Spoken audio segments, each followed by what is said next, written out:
This conference will now be recorded. All right, ladies and gentlemen, a very good evening. Thank you for joining us here for our April 8th Board of Directors meeting.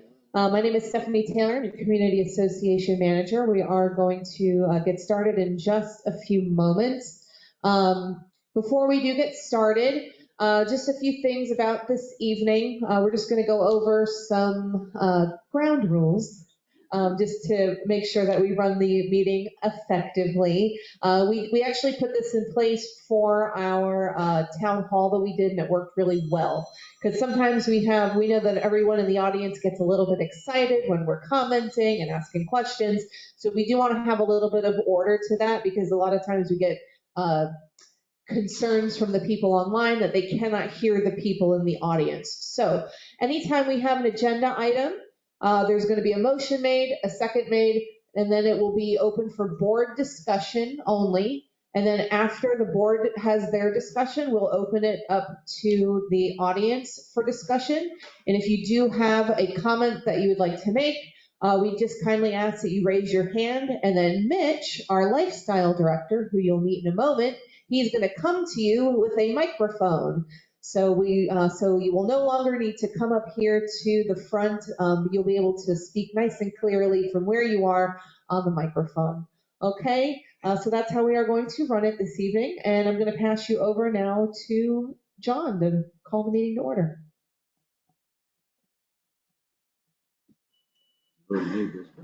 Good evening, everyone. I'd like to call this meeting to order. We have quorum, proof of notice was sent out in advance, 48 hours. Before we get started, I'd just like to reintroduce the board for those that may not have been here at a previous meeting or maybe online. My name is John Lambert. I am the president. Terry Horn, secretary. James Stone, director. Alan Westman, treasurer. And Alan's online is the treasurer. With that said, let's get moving on to meeting minutes. Do we have a motion?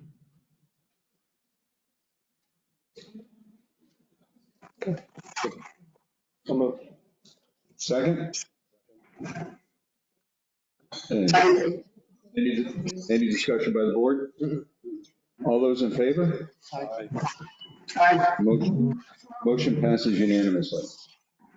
Before we move, I'm so sorry, really quick. Alan, we're getting a lot of feedback from you. I don't know if you could maybe mute yourself when you're not. Sure. Okay. Sorry. next on the agenda, we're going to skip or I should say, introduce Debbie Mafra and Mitch, Debbie is our new general manager, and we'll give her the opportunity to introduce herself.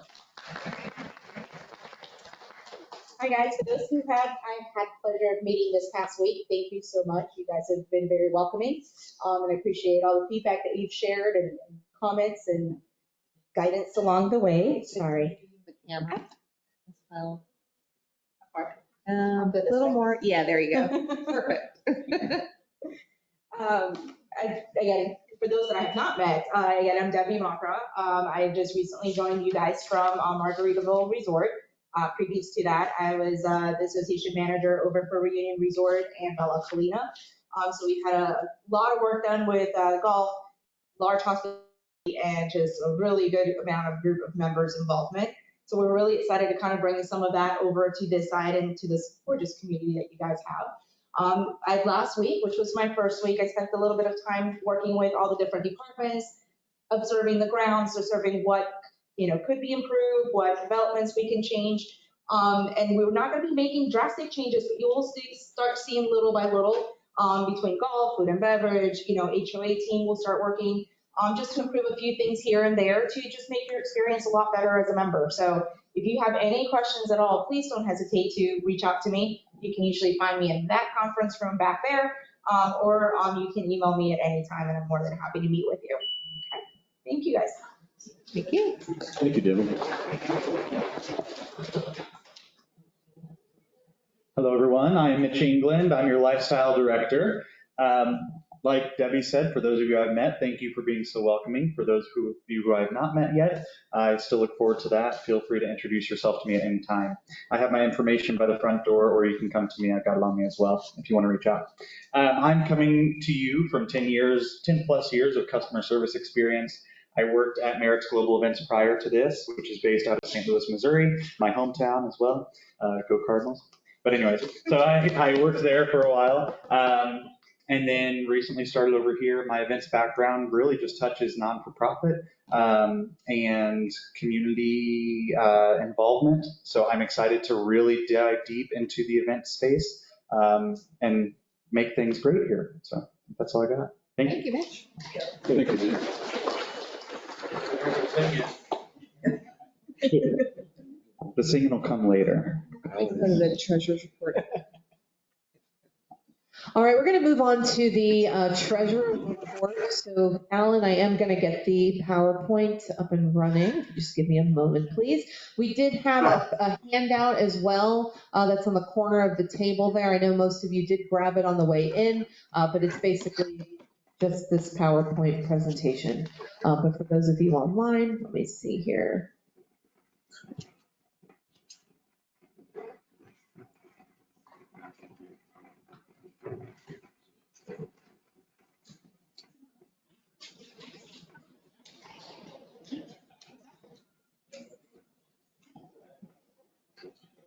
Okay.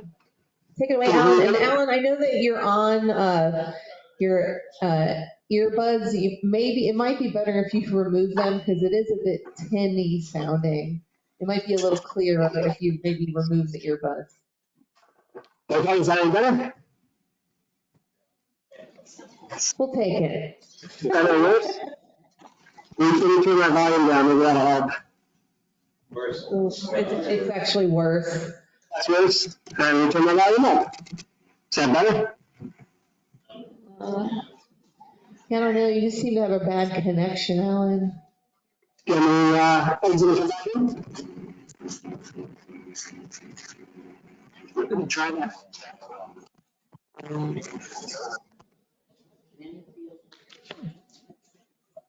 Alan Westerman has left the building. We're going to let him rejoin. Let's see.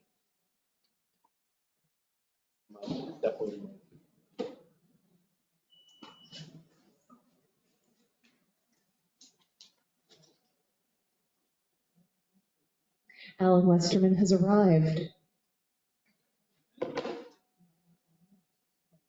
For a brief moment. Brief moment in time.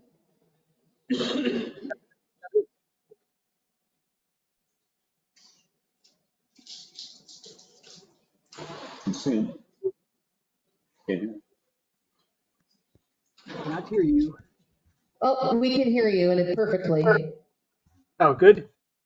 Yeah. Yes, much clearer. Okay, excellent, great. Okay, welcome everybody. So this is through the February year to date. If you go next slide, Stephanie, I'm going to start with our cash position because cash is king. Oh, So sorry. Oh, one too many. There we go. Right there. Just to orient everybody, so the orange bars are 2023 year-to-date February, and the blue bars are 2024. So it's broken out in kind of our three big tranches of cash, which is our non-reserves, sort of our operating funds. Then there's the community reserves and the villa reserves. So starting at the left, the non-reserves, sort of our operating funds, we're in a pretty close position to last year, which is encouraging because as I think everybody knows, we're basically off about $350,000 for prepaid golf memberships across annual pass holders and trail fee members. But that has been sort of made up through public play, wholesale, et cetera. So last year we were about a little over $1,250,000. It was $1,252,000, and we're currently sitting at $1,208,000. And again, that's a big number to start the year. But clearly the early years and the sort of the end of the year, so the kind of the first 3 months and the end 3 months are where most of our cash is generated. And then we have a little bit more leaner months, April through kind of September timeframe. But very encouraging that we're in the position we are right now. On the reserve front, we basically fund about a little over 40,000 every month. So our balance in actually March a little bit higher than this, but as of February was 575,000. And just a reminder, these are things that, big ticket items that we had an engineering study done. And for this coming year, we have about 40,000 in anticipated spend. The biggest item of that is sort of plaza exterior painting. In the reserve study, the interior painting was scheduled for next year, but I think Stephanie's going to obtain a quote to see what each individual piece would be, and or if we can combine them and get some kind of discount, because we obviously have the funding to do that. We also have some sidewalk grinding that needs to be done, and there's some landscaping that will come out of the reserve funding. But again, every month goes up about $42,000, and our anticipated spend of 2024 is about 40. So by the end of the year, this will approach, if not exceed, $1 million, which is encouraging. The villa reserves, as anybody in the villas knows from last year, was depleted to fund roof repairs, but it's starting to build again at about $6,000 a month.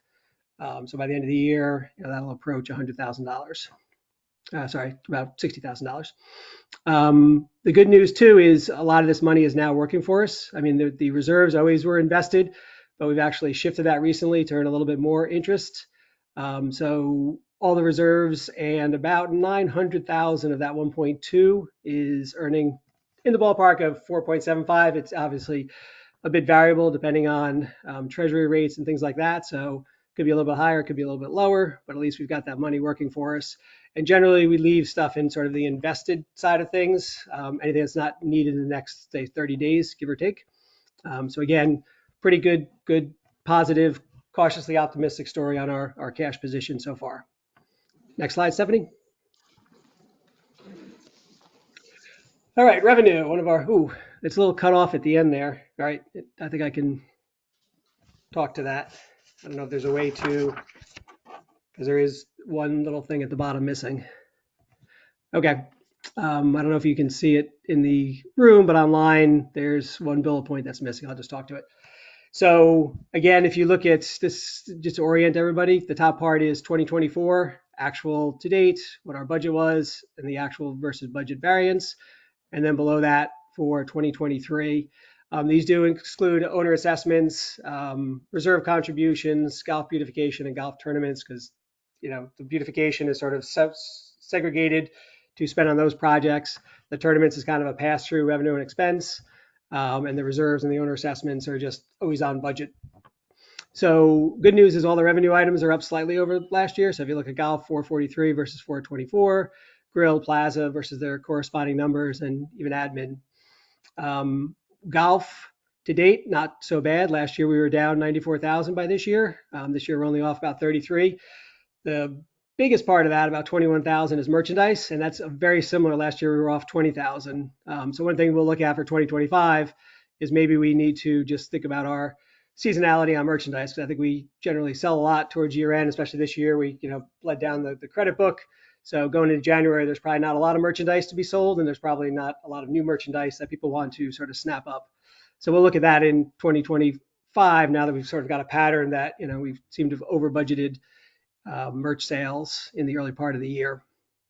There's 12,000 of golfing revenue variance. And again, through wholesale, public, card paying members, et cetera, we made up the difference of the lower annual pass holders and trail fee members.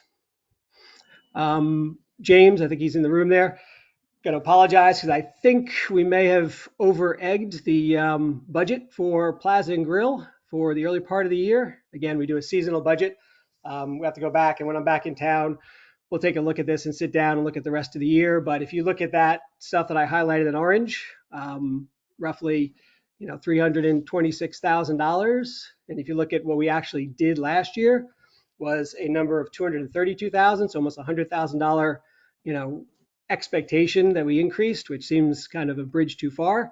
And even if you look at the budget for last year at 269, that's still, 57,000 or whatever over the 2024 budget. So I think those variances are probably a little bit unfair in the sense that I think we may have allocated too much of the expected grill and plaza revenue into January and February. So we'll take a look at that and how that plays out through the rest of the year. Because again, if you look at the actuals, increasing the budget by 100,000 year over year is pretty unrealistic. So my guess is we had an error in our Excel file or something when we did the seasonality, but we'll take a look at that. So the variances you're looking at for 2024 will probably, in theory, be better, or at least the rest of the year months will be, hopefully a little bit easier to achieve or exceed. With the new POS system, it's got some great capabilities, and I think we're probably not using everyone that's out there, so we'll look at that. But it's got some good reporting capabilities, some good data analytics. We're still learning our way through that, but very encouraging. The ability we can see some of this stuff a little bit earlier than we have in the past. And the last bullet that's under that you can't see is one of the things that we do need to do, in conjunction with the new POS and other rationale is review of our controls, our reconciliation process, and potential revenue leakage. Because again, if we're not following our processes, we do think there are some times when we're losing revenue or we're underbilling. So we just need to take a look at that. A very simple example, not saying this is happening, but if I play golf, my wife plays golf, we both sign up for a tee time, we're both cart members, we pay $29. My wife says she can't go, I call a friend, we check in or I check in. If someone doesn't notice, if I don't offer it up, we get charged $29.29 when it should be the guest fee. So it's things like that when we talk about revenue leakage, just making sure we're buttoned down that, who's on the tee sheet, who's checking in, we're paying the right amounts. So again, we just need to step back and take a look at that. But again, overall, from where I sit, again, 2 months does not make the year, but cautiously optimistic that, we're certainly better than we were in 2023. And I think we've got some encouraging indicators so far. Next slide, 70. So similar story on the expense side. Again, I've got the grill and the plaza highlighted because a lot of the margins that were budgeted are just budgeted on a percentage. So again, if the revenue is off and we're saying, food is 40%, cost of goods sold, then the budget for grill and plaza is going to be off as well. So again, the variances here are probably a little bit worse than they should be. So I wouldn't, spend too much time looking at those in depth until we get to recasting our seasonal budget for food and beverage.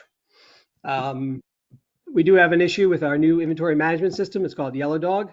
So we need to get behind that and really understand what the impact is on inventory and cost of goods sold. Because if you look at some of our numbers, the golf inventory looks a little bit low, cost of goods looks a little bit high. So I think there's just either a miscount or using the new system, we're not as familiar as we should be, or we may just have to go back to our sort of Excel manual approach. So again, lots of good stuff with our new POS system, but one little blip as it relates to inventory. Next slide, 70. So our audit is well underway. We have a meeting next week. There's about 5 or 6 open items. Some of them are very minor, things like they just want more details on sales tax payable and tips and stuff. I think last year we might have given them a different schedule coming out of Easy Suites than we gave them out of the new system. So just need to sort of show them, and a lot of what they do is subsequent events, kind of see what was paid out, et cetera. One other big issue that we currently have with the new POS system is the credit cards didn't transfer over. And we've got actually a separate discussion item later on in the agenda. But we're currently sitting on about 40,000 of receivables from January and February for members who have charged the plaza, but because they don't have a credit card on file, we can't charge that on the 10th of every month. So we do need, and our ask is that our members, owners get in, set up a Fortis account, and add a credit card, stop by the front desk if you need help, et cetera. Delinquencies, really no significant change. Actually, we just got the April update from our attorney. We got paid on like 5 or 6 accounts, which is nice.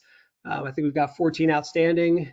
We've got a handful of really old ones that are substantial balances, but we have those almost entirely reserved for. So again, nothing too exciting here. We still are very aggressive on placing liens and foreclosing. As you'll see on our agenda, I think we've got another 1 or 2 going to foreclosure today as well.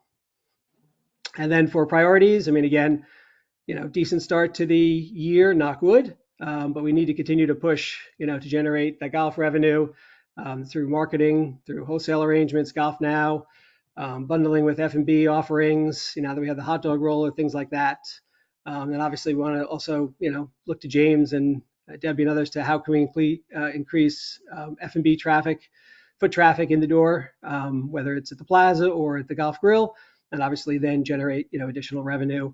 And some things, the mobile ordering, we hope to roll out, this summer, so you can order from your app or your iPad or whatever. And then obviously menu refreshes, events, etc. So those are the items that we're going to be focused on. All right, that's my quick overview. If anybody has any questions, just either say them at the mic or put them on the chat. Good job, Alan. Thank you, Alan. Thanks, Terry.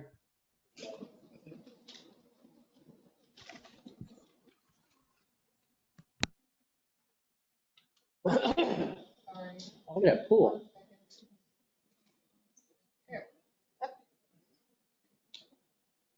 Okay, No one wants. it's me, I know. No questions? Okay, managers report. All right, we're going to move on to the manager's report. That's me. We're going to start with the arrears update. So this report is reporting on the month of March. So at the end of March, the association was owed just over $100,000 from delinquencies, and over 90 days is $60,000. This is just a small increase to where we were the previous month of about $6,000. Homes closed, 9 homes closed in Country Club during the month of March. For the 24/7 customer care inquiries, 35 inquiries were sent into our 24/7 customer care center. Of those 35 inquiries, 6 of them were escalated to on-site management.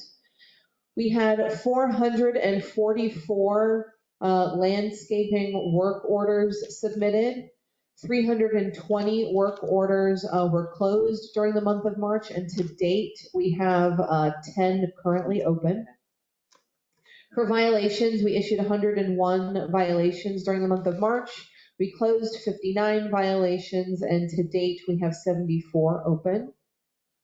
For architectural review, we had 2 dates during the month of March, on March 5th and March 19th. 31 total applications were processed, 21 of those were approved, 7 were conditionally approved, 1 was tabled, and 2 were denied. For landscaping, United Land Services did hold a town hall event on March 11th, and it was a success. There was really good turnout and feedback from our homeowners. There was a commitment from United to provide the SDS sheets for the chemicals that they were spraying during treatments for the common area applications. So they did provide these. They were uploaded to Connect, and an e-blast was sent out with the link to these SDS sheets. And we've committed to any time there will be a general application throughout the community, we will send out notice so homeowners are aware. The annual mulching was completed throughout the project. This took a total of about 2 weeks, and they currently are working on some last minute touch-ups here and there with the community mulching. And we are now in the growing season with United as well, which means that mowing will happen more frequently. So the new schedule that we currently have with them was e-blasted out to the community on Friday. And that's their schedule, weather pending. So if there's anything like rain, they would have to come back the next day. But the schedule that was sent out is, perfect weather, no rain. So on Mondays, it will be Country Club 1. Tuesdays will be Country Club 2 and the beginning parts of Country Club 3. Wednesdays will be completing Country Club 3 and beginning Country Club 4. Thursdays will be completing Country Club 4 and all of Country Club 5. And again, that schedule was sent out this past Friday, and we'll continue to send it out as well, just so we make sure that people do see it. And we'll also be posting this schedule on notice boards around the community. Other projects that happened, we had an electrician on site in March to install the new TVs on the plaza patio. We also had DirecTV on site. who helped us hook up DirecTV on the TVs, and they are now all working properly with remotes. Thank you, Rich and Jessica. We also asked our electrician to provide a proposal, which we don't have yet, but we are going to run an HDMI splitter to both of those TVs so that we can hook them up to a laptop, and we're going to be running those cables through the ceiling. We also have asked them for a proposal to hide all of the wires around the TVs and equipment around the bar area outside there, just so it looks a little bit cleaner. Like I said, we are still waiting on those proposals. We've engaged several vendors to provide a proposal to raise the chain link fence of the pickleball courts, because we know that this has been a big request from the community. So we have received one of those proposals, but we are still waiting to hear back from the other vendors. As soon as we have those back, we'll prepare a proposal for the board.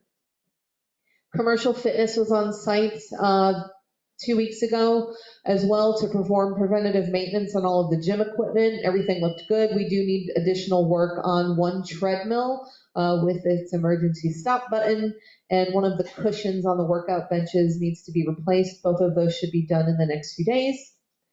And Alan did mention this briefly, but exterior clubhouse painting for the plaza is in the 2024 reserves. So we are actively looking at vendors to provide those proposals. And once we obtain those proposals, we'll put a package and proposal together for the board. As he did say, the interior clubhouse painting is slated for 2025, but we're going to ask for those proposals as well and see if we can have any cost savings with our vendors if we do the projects at the same time. That is it from me. I'm going to pass you over to James, your food and beverage director, with a little update from him. Sorry, I'm just hiding from the back here. My apologies. Alrighty, so I'm just going to start off with a couple of quick updates that I've been working on. So as of right now with the golf grill, I know we're trying to do a little bit more food and beverage offerings right there. Right now we have implemented the burgers and dogs on the turn right now, which has been received pretty well. For right now, starting this week, it's going to be fully advertised across the board. And we will be doing that Thursdays, Fridays, and Saturdays, hopefully starting at like 10:30. So that's going to be something great for everybody to come in. If you're feeling a little bit hungry and don't feel the drive all the way in, we got something there. We do have a cooler box with our beer offerings there and some sodas. Couple of events that happened. The club championship, which happened at the end of March, was a great success. Great turnout for it. We had, I think, a total of 140 people there for the event. Everybody's having a good time, and it was great to see that.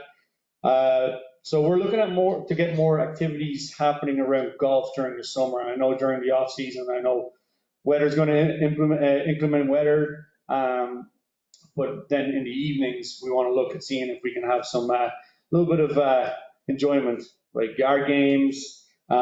This or the 19th of April, we will be trialing out a sports trivia. It is going to be on an off Friday from darts. We wanted to see if anybody was interested in coming down, having a good time. And we will be trying to open up until at least 8:30, hopefully 9 o'clock. Menus for Memorial Day fundraiser event has been submitted to the golf committee. There is 2 proposed menus, one of them being barbecue. I have reached out to some vendors in terms of buying holes for sponsorship. We will be having some promos out there as well. I've reached out to Crooked Can, reached out to Florida Distributing, and have White Claw that might be possibly coming in. Terry Horn. We got to do it. You know, as I started, I knew there was opportunities to have some more staffing within the team. I'm happy to welcome Xavier and Alexandra to the team over at Golf.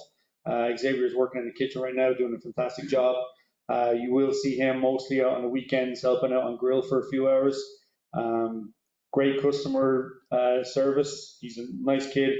And then Alexandra, who has been starting out on the Bev cart, who's been out there fully for a week, been doing a fantastic job. Over to the plaza, great Easter Sunday dinner. I believe that we had about 62 reservations booked for that, which was great to see. Great menu put together by Chef Daniel. We have implemented food options available for the Yeehaw Bob event, which is on the 15th. For those of you who haven't bought tickets, I know Mitch is going to get into that about the event, but we have added a food option as well. We will be doing a grill outside. We'll be doing chicken, burgers, dogs, sides, and then we have a lot of alcohol here too. Currently discussing new menus for a summer rollout, possibly integrating a little bit of a lunch menu to go out for pool service as well. I know during the summer it's going to be, quite busy out there, so we want to be able to make sure that we are getting our servers to go out to the bar or out to the pools and be able to extend our services out there. Mitch and I will be also looking at some more events during the summer. We have discussed possibly doing some culinary demos, which Chef Daniel and myself will be taking care of, and then possibly some wine or beer paired dinner events as well. Obviously we're taking in a lot of feedback from the community. I just thank you very, very much for those of you who have reached out to us. I'm definitely in great communication with the board in terms of who you're all reaching out to them. They reach out to me in terms of what ideas or what you'd all like to see moving forward. I know a few of the community have brought up the idea of opening an extra hour or two here, going into the weekends. I know, I've spoken with James Stone. James gave me some great feedback from the community in terms of some people were wondering, if we could open a little bit later. We are going to try on the 18th to open an extra hour for the Bunko event. And of that week, we will do Thursday, Friday, Saturday, opening an extra hour for bar service only. If there's further feedback in terms of food, that's further to discuss because I'll have to look at scheduling in the kitchen. But as of the 18th, we will look at starting to open an extra hour for the bar. And then for staffing wise in here, we have John Adams, who has started with the serving team. Has great experience throughout years of working in Central Florida, working in major hotels like Marriott. But if you see him around, please welcome him to the team. He's been definitely getting involved with the community so far, and he's definitely shown like he's a great member to the team also.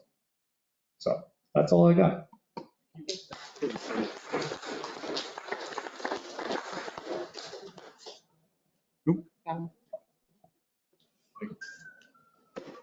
Okay, moving on to the consent agenda. Any changes? No? Okay, do we have a motion to approve? Second?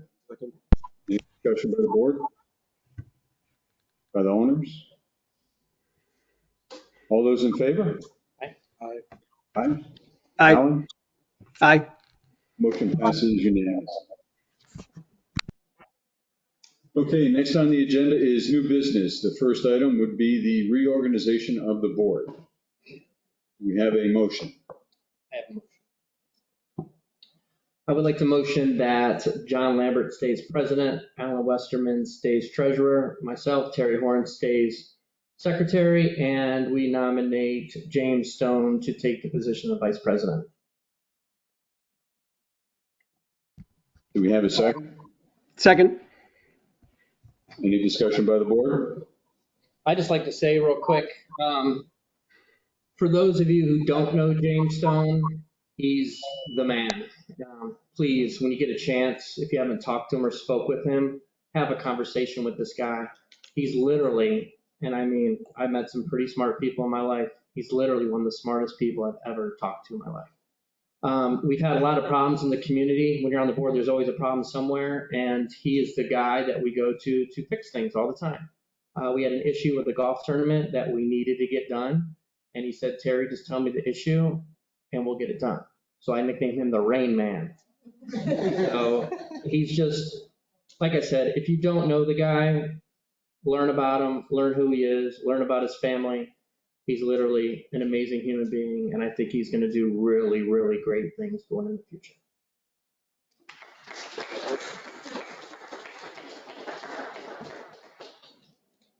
Any further discussion by the board? Any comments by the owners? Okay, all those in favor? Aye. Aye. Motion passes unanimously. Next in new business, accounts to be recommended for fining of $100 per day up to $1,000 at the May 1st, 2024 Covenants Committee meeting if they are not resolved by the time of the hearing. My understanding is there's change, right? Yes. That's correct. There is a slight change. So I put this agenda together a little prematurely. So at this time currently, there are only 2 accounts that need to be sent to hearing. It is account number 0316 and account number 0573, the first one and the last one on the list. Okay, do we have a motion by the board? Do we have a second? Second. Any discussion by the board? Stephanie, quick question on the last one. Trash left on the curb, is that a trash can or like garbage? Yes, it's trash can. Okay. You answered my question, thanks. Any other discussion? Comments from the audience?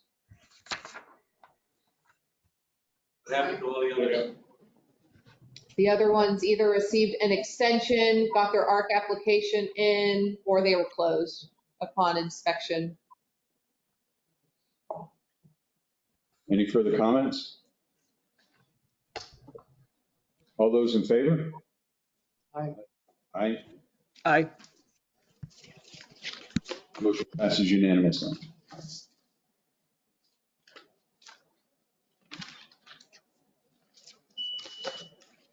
Next, item on the agenda is approval to allow residents to display the official Olympic flag and/or official flags of nations participating in the 2024 Summer Olympics at their homes from July 22nd until August 16th without ARC approval. Do we have a motion by the board? So moved. Do we have a second? Second. Any discussion by the board? None. Any comments from the audience? Okay, all those in favor? Aye. Aye. Motion passes unanimously.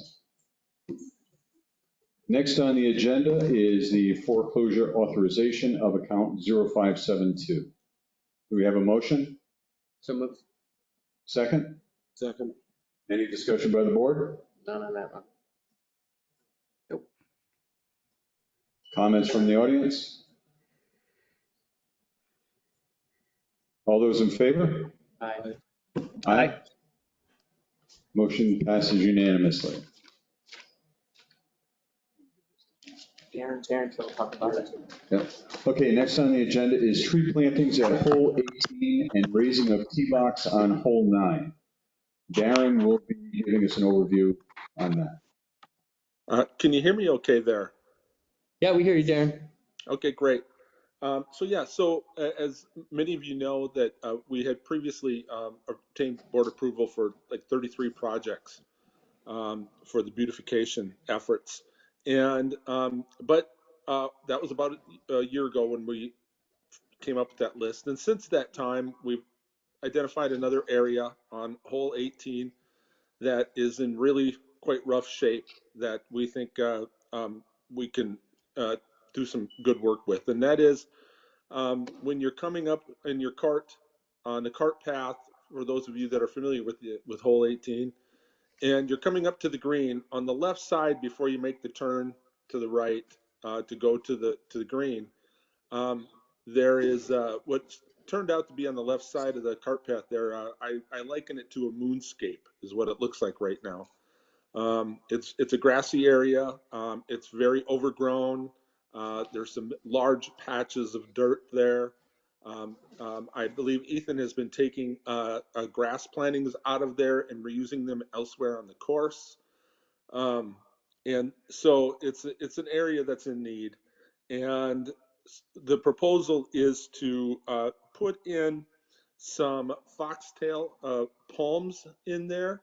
And on both ends of that area, there's, if you look at it, there's kind of like each area comes to a little point.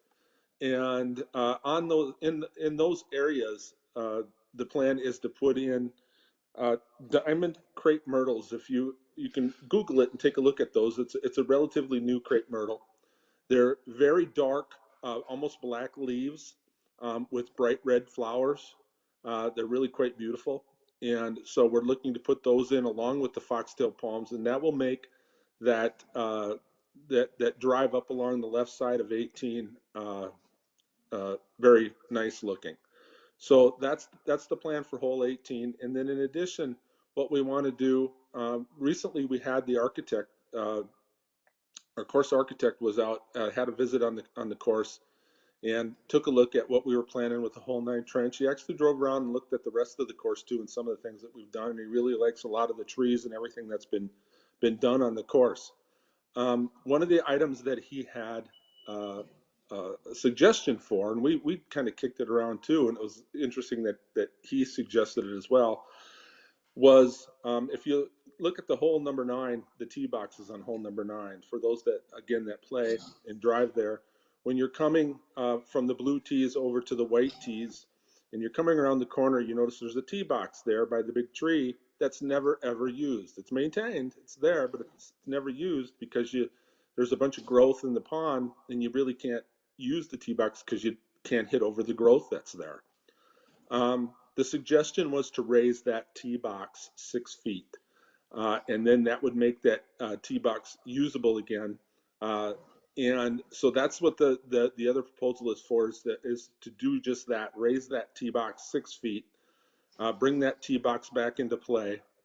And the dirt for that tee box can be utilized, can be obtained from, we believe that work can be done internally, and the dirt from it can be obtained from the hole 9 trench, which has already been approved and will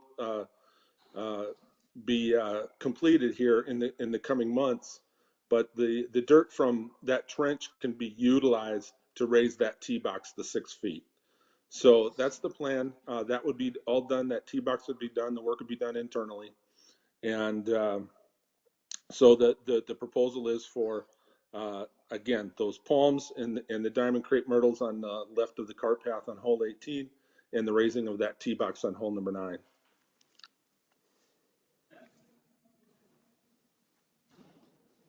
Thank you, Darren. That's it. Yep. Any discussion by the board? No. Oh, hang on. So Darren, the trees on the left side of 18, on your proposal, you were talking about you're going to reach out to the homeowners that are there currently to make sure that their view wasn't impeded. I did take a look. There is, okay, I don't know the names of trees, but there's one really big tree, so I don't think it's affecting that house. But have you talked to the other homeowners yet there? We talked to one of the we did get in touch with one of the homeowners, and they are fine with it. You're right about the one with the big oak tree and the other tree. I mean, their view is obstructed by that tree. And then the other one is quite a bit around the corner. We just got the name of who that is. We have not reached out to them yet and had a chance to talk to them. But their house is around the corner enough that if you look straight out behind their house, if you go stand back there, they're actually straight out behind their house. They're actually looking over at the condos across, 10 tee box, more so than they are to the right to the green. You have to turn your head to the right to see that. But we have not had a chance to talk to that particular homeowner yet. But those are the only 3 houses that would really be.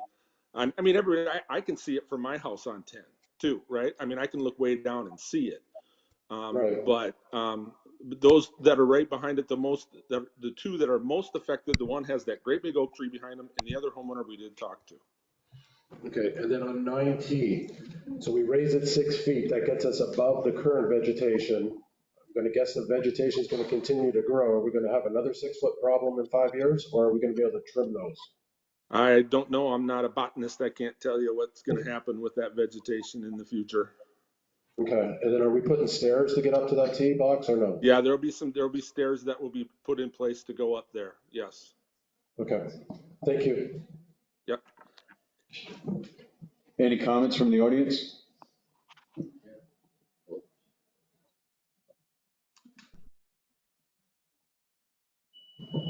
Okay, you're doing the ninth tee box, and the ninth tee box, what's really gonna keep the dirt from rolling down? You have a bulkhead already at that elevation. You're gonna raise the bulkhead up to match the 6 foot to keep all the dirt from constantly rolling over and rolling down into the swamp. And if you get too close to that elevated 6 foot tall dirt, somebody slips, are they going right into the swamp? Darren, did you hear that question? Yeah, I heard it. I mean, I certainly can't answer that. I mean, you could, if you look at it right now, I don't know that there's a bulkhead there at all. But I mean, you could certainly, it is slightly elevated already. You could certainly fall off of there right now into the swamp area. But we realize that when you do raise that, you look at the space that's there. So the size of the tee box that's there, when it's raised 6 feet, that tee box size will be slightly smaller. It's going to have to be smaller because of the elevation. You're going to have a gradual slope. So it will be slightly smaller. Is there a smaller tee box? Is there a chance that someone could, I suppose, slide down the side of that? I suppose, as much as there is that they could fall off of the bulkhead on 18. I was playing today with Terry Green, and he had to almost have 1 foot on the bulk on that wooden bulkhead by 18. I suppose you could fall in there too. So, is there a risk? Yes, there's always a risk. We try to mitigate it by, what degree, by putting in stairs, as well as the decreasing the actual size of the tee box once you get up to the top. And it will be a gradual slope going up there. It's not going to be a significant, severe slope, but exactly to what degree that will be, I don't know at this point. Is there any reason, well, I guess, what is the reason that we can't trim the trees like we've done on 2? There is no, I mean, to trim them, I think all of that, to do that, like they did on 2, I think, don't you have to get permission to do that? I don't think we can just unilaterally decide that. So it could be done. Sure, it could be done, but this is a proposal to, so that you don't have to trim that vegetation. It looks nice rather than just trimming it out flat and then it looks, I don't know, it looks a lot nicer now the way it is than if you trim it. If you look at 2, personally, I think 2 looks a lot worse now that we have to trim that flat. It just looks like a swamp instead of a nice, natural habitat, water. And so you'd end up with the same thing there on 9 if you did that and you pulled all of those out. There was talk about you could just pull those. There's about 3, I don't know what they're called, but the ones that grow the tallest, there's about 3 of them there. And there's talk about, putting a chain around them and yanking them out of there. I'm sure that would take, some kind of wetland approval to do that too. But I mean, you could do that, but then you're going to end up with, what's that going to look like? So that's the issue. So it was just something that seemed appealing. Something the architect approved, or not approved, but the architect suggested, and we knew we'd have the dirt to do it. It did not seem like a hard project, so we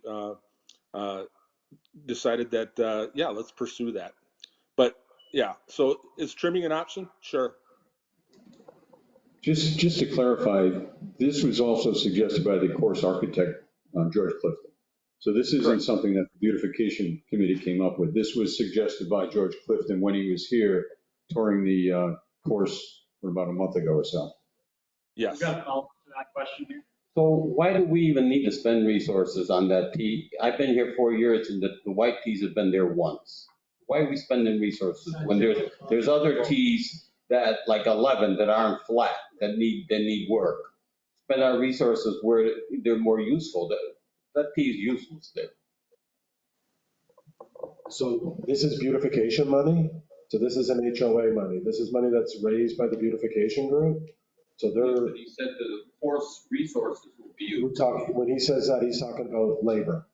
So we're talking about, Still labor could be put somewhere else. you're right, and that's an option. And that the 11 T-box or any of the other things will also have to be looked at. But right now, we got a lot of dirt that's gonna come out of 9, where we put in the pond. The dirt's gotta go somewhere.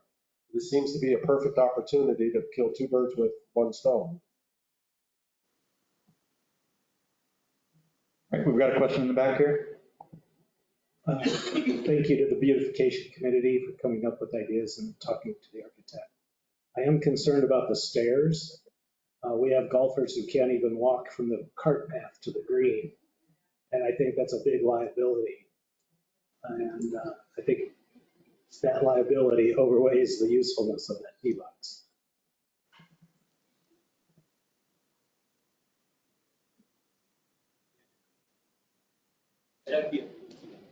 It could possibly be set up to where if somebody's having that difficulty, they could use the other tee box as well. So they'll be looking at other alternatives for individuals that may have trouble climbing the stairs. Any other comments? Hey, Mark Trzynski here. We live on 17. Nobody's asked us anything about that. So, it's like, come by, knock on the door. Let's see the plan, see what it looks like. We got a nice view of the fireworks at the Omni, which go off quite frequently. So I wouldn't want to have that blocked. So depending on how many you're putting up there, and what the plan is, that's on 17. It's not on 17? You were talking about No, this is on 18, Mark. You know when you're driving up towards the green, Mark, on 18, and you're all the way up to the green in that very last bunker on the left? You're almost to the trees behind, the palms that are already behind the 18 green. Yeah. It's on the left. It's on the left or on the west side there of the cart path up by the green on 18. It's past the residence cart path from Dove Valley getting onto the cart path going up 18. It's on the other side of that cart path. So it's further towards Belisita than anything. Mark, you know where Tom and Wendy live? Do you know where Tom and Wendy live? With the Kansas City flag in the back of their house. 2 houses. Yeah. It's behind their house. Yeah, and when you were saying, yeah, just taking out the grass and taking some out of sun, too. That's what made me think. No, the grass. Take not the small grass, but big grass. Small grass. That was.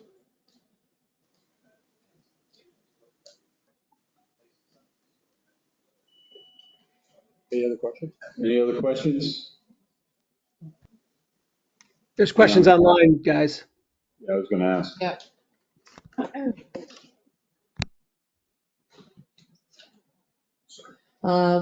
These questions are, why can't we trim the vegetation now? We are talking trimming. We need answers on both trimming and the tee box safety. Don't pull them, need to use the word trimming, use the dirt to extend the tee box.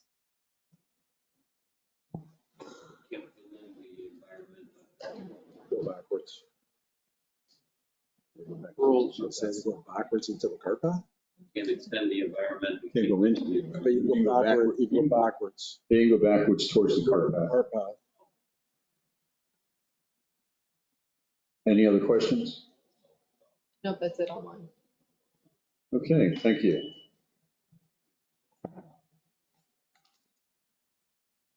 Okay, next on the agenda is the Plaza Access Cart. Are we gonna vote? What are we doing? Well, we already voted. We're gonna vote for 18 and 9. No, we didn't vote on anything yet. We didn't vote. We didn't. Is that one of the ones they presented to us last year? This is just This is a new. proposal. We need to make a motion. Okay. Accept it. Do we have a motion to approve? So, Do we have a second? second. Any discussion by the board? I think we already had discussion by the audience. All those in favor? Aye. Aye. Motion passes unanimously. But these weren't on the. Thank you, Darren. The niner new. Okay, now we're moving on to the plaza access card proposal. We have a motion by the board. So moved. Do you have a second? Second. Any discussion by the board? I think we need. To let I them think we know need to. Yeah, we need to talk about it. Someone is asking if, someone online is asking if you can go over the final information of what was agreed on. Yeah. We need a motion. The motion is to approve the plaza access card proposal. What is it? It wasn't sent out. It was presented at the town hall a couple of weeks ago, but James is going to go through it now. But we're gonna go through it. So we do have a few revisions from the town hall, taking into account the feedback we got at the town hall, plus a number of emails and some conversations. The first thing is the guest pass idea is we're going to hold that in abeyance until the fall. We're going to see how the rollout of all of the others end up happening. And then we're going to look at the volumes. When we're going through this, we need to keep in mind that a lot of the excess pass cards are already in the system. So it's not like we're expecting a huge run on additional cards. So I know that we're getting a lot of feedback about the place becoming overwhelmed. The reality is the vast majority of these people are already in the door, right? The other part that we had is there was a question that came up, and we couldn't answer it actually last at the town hall. And it dealt with the merger, or tiers 2 and tier 3 having different definitions. So what we've done is we've merged those together and eliminated that whole issue of whether or not you're a permanent resident or not a permanent resident. So that then just takes care of that issue of, is somebody a snowbird and only here for 6 months or 5 months or 4 months, and are they technically a permanent or not? So let's just recap. We have 3 tiers now. Tier 1 is going to be specifically just for getting a second card, and it deals if you're blood related. In our current documents, it limits that if you're blood related, whether you're on the deed or not, you're entitled to 1 card. Why Lennar did it, your guess is as good as ours. I would suspect it was to limit the number of people that came into the plaza, but there's no logic for it. Our survey that we sent out, overwhelmingly people wanted us to address that. So tier 1 will eliminate that issue. It is going to be the lowest price at $15. The annual, it will be an annual pass. The first one is going to go and expire December 31st, 2025. Just because we're going to spend 2024 sort of getting compliance, and we're not going to split years. It's not enough money to worry about, and Alan doesn't really want the heartache of actually having to accrue all that. So when we look at that, that's going to be now, that's to get your second card. Now that will get all residents on an equal footing where you could have a maximum of 2 cards per house. Then we're going to look at tiers 2 and 3. Tier 2 is going to be the situation where there's 2 people on the property deed, and at least 2 are not related by blood. So then that would be allowing they already entitled to 2 cards under our program or under our declaration. We need a path to get a 3rd or 4th card for them. And in those situations, that's going to end up with an annual cost of $25.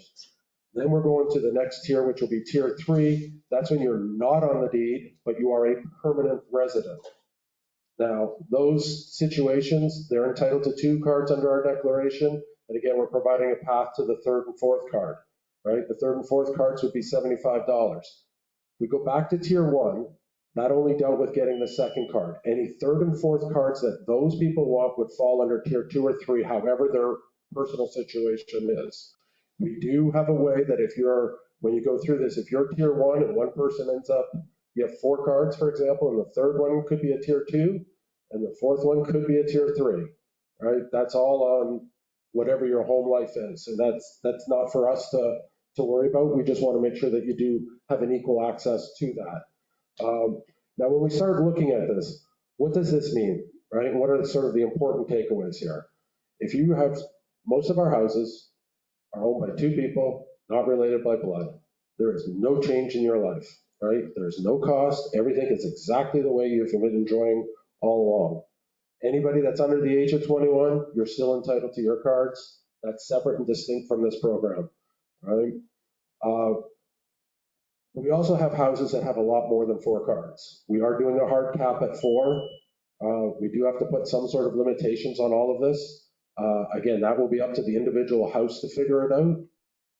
We have corporations and LLCs. The way that works is you need to designate a primary, and then from that primary would stem this tree.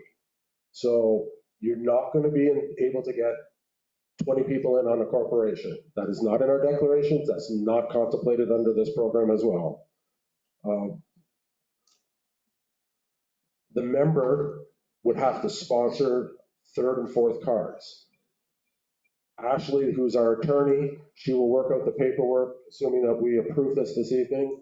And in that, it's going to be very specific that the liability of anything that happens with those additional cards rests back to the homeowner, which then protects off the HOA and your asset. It's an annual program. It can be modified at any board at any time. So there's no guarantees going forward of what a future board may or may not do. We're not representing that. That's up for them to choose if and when the time comes.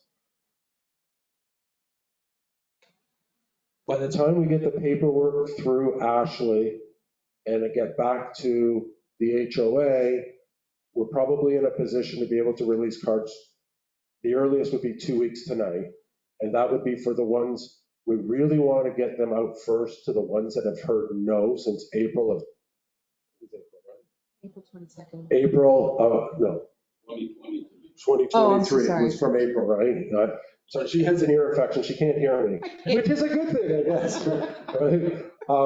We really want to get to them first. The other folks, we're gonna let you come through, but we really want you to get in May and June for those people. When we get to July, as tedious as this is, the HOA is going to go house by house. We're going to do the search. If you have more than the 2 cards, we are going to have to contact you, and then we're going to have to get you into the program, or we're going to have to stop access, because we do have to get this into a control once and for all. This will provide us with a base to move forward. Once we move forward, then we can then adjust the program however any board chooses to do. I think that's it. I think that basically sums it up.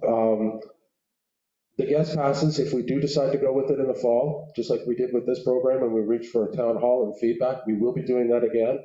I think you can see that the board is signaling to you that we are becoming more of, as opposed to voting on something and getting it done, it's let's have the first discussion. You'll see this later tonight on a few other things. We're going to open it up to discussion, start getting the feedback. It'll allow us to form a better opinion. And quite honestly, it just works better. So that's the direction that we want to go. We started it here. We're thinking it's working, so we're going to continue with it. Good job. Thank you, James. Any comments from the audience? Several online. So it sounds good, but do we have the system to actually track this at the end of the year?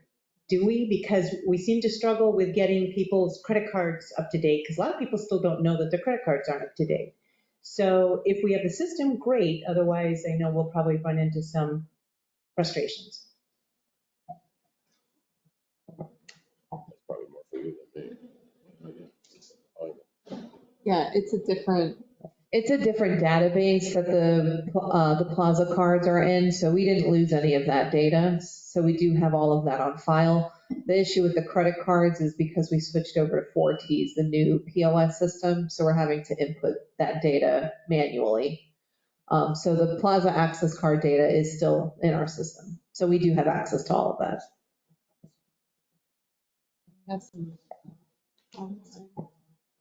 You want to read them then? Then we can go back to the audience. Sure. We do have some comments online. This proposal should be denied. You're discriminating a protected class of individuals. What about homes owned by a trust for disabled adults? They shouldn't have to pay for their cards. And the new rules are making individuals pay for their access cards to the plaza, which is not handicap accessible. That's really close to home for me, but.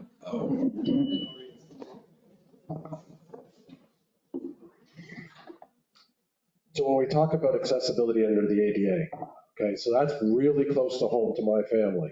Now, we have to recognize this is a private club. So as much as, and for all of you that don't know, I have a 29-year-old son with severe cerebral palsy and autism. Doesn't walk, doesn't talk. You probably see us walking in the community pushing a wheelchair. That's me behind the chair. So accessibility is a huge thing in my world. When we look at this is a private club. If we were to make this ADA accessible, as much as I would love that to happen, the cost is significant. That is, as hard as this is for me to say, this is something that we need to actually tread very lightly on and think it through completely. And in the future, maybe, but as we stand today, we'd be asking the HOA to absorb a lot for a little. And whoever questioned that is, we're in the same world probably. We also have another comment online. I think this is great work and fair for now. Let's move forward and fix it as we go. There should be an avenue for exceptions to be made.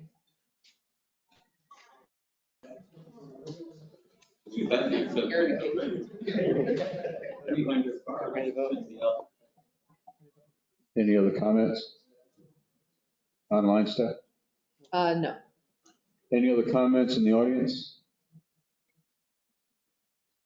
I'm sorry, we do have one more online. Sorry, Donna, I did miss your comment. I'm reading it now. If 4 people are on the deed and they are related, which tier are they? So it depends on how they're related, because if they're blood related, right, that's different than being related by marriage. Because if they're related by marriage, then they're not blood related. They eliminated that. So if they're related by blood, then the first or the second card would then be under tier 1. Then tiers 2 and 3 take blood out of the equation. So then if it's, where do they fall at that point? We've made blood relation irrelevant. So I can't answer your specific question, but it's going to be either tier 2 or 3 for cards 3 and 4.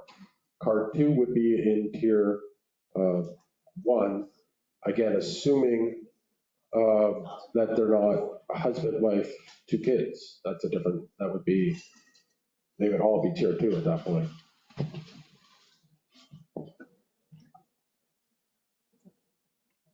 Anything further? Okay, all those in favor? Aye. Motion passes unanimously. And this will take effect April 22nd. And it will take effect April 22nd.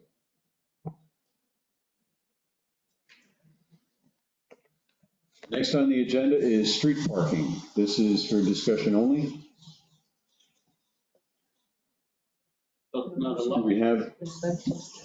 Do we have a motion to discuss? Second?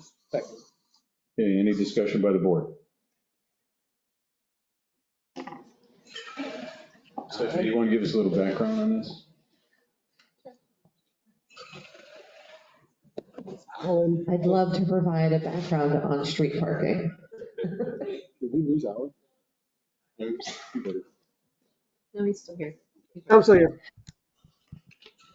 So, as we know, street parking has been an issue within the community. We did have a policy put in place by the board June of last year, which stated that homeowners and residents needed to purchase parking passes from the HOA office in packs of 20 or 40, which were good for 1 individual day where those people or their guests could park on the street from the hours of 8 a.m. to 10 p.m. Anything outside of that window is still not allowed. So we have been doing community inspections several times a week where we drive around, and if we see vehicles parked on the street, either without a valid parking pass or outside of that window, we issue it a violation tag. Now, a lot of people question, well, why do you not just send the violation directly to the home?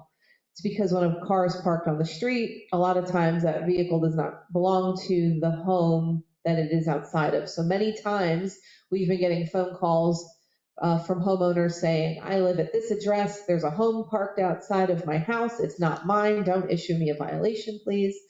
So we have been going out and individually tagging the vehicles that are parked on the street. If the tag is on the vehicle for more than 24 hours, we then call the towing company, they come and they tow the vehicle. Homeowners have become smart to when we're not doing community rounds on the weekends and the evenings.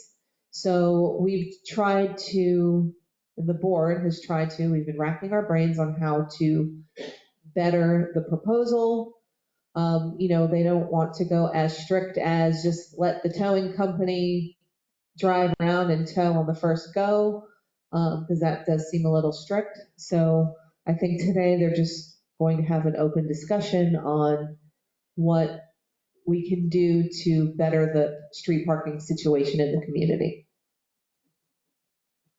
So we're getting a lot of feedback about the street parking. So we set out to get some proposals from tow companies and from FSR. That bill is like $50,000. The proposal was $50,000. That's a non-starter. So what are our options? Our options, no towing company is going to come in because we have a 24-hour notice period. So no one's doing this for free. So we have the choice of changing our human capital and having people on the evenings and on the weekends going around and putting the tags on them. Then we'd have to get the towing company to come back 24 hours later, or we have to identify that it's still there. The reality of the situation, what the easiest way? Just like we need to self-police this. We need to start moving our own vehicles. We all know the rules. The board does not want to issue fines and tow vehicles. We're not in, we have no desire to do that. We have desire for you to move the vehicle. Having said that, there are situations in which they're going to be parked there. We have a pathway with the passes to get those and identify those, but we're at a loss for what to do other than to start the towing. We do know that based on, it was a year ago when the towing first started, somewhere around there, when it first started, this problem went away immediately. And if we have to, we do not want to, but if we have to go back and start going to something a little stricter where the notice period gets shortened up, we engage with the towing company, we change our human capital and get it addressed, then we're prepared to do it. But that's no money for us. That is an absolute cost to us, because if we pay whatever the incremental wage is, when the vehicle gets towed, we don't make any money. It goes to the towing company. And so what do we have? We have a towing company making money. We have a homeowner and their guests upset with us. And then Stephanie gets yelled at. That's the reality of how it all works, right? So how do we as a community get this fixed? I have a question. I live over in Fallen Oak, and most weekends, the overflow parking that we have is occupied by residents or their families that live in their houses. Where else is my company going to park? I do have parking passes, but what if, like, it's my son and his girlfriend and they're going to stay overnight? Where can they park? So currently, according to our documents, the parking policy states that the parking passes are also valid for overnight parking in the golf club parking lot. Now, we know that's inconvenient, but that is what the current policy states.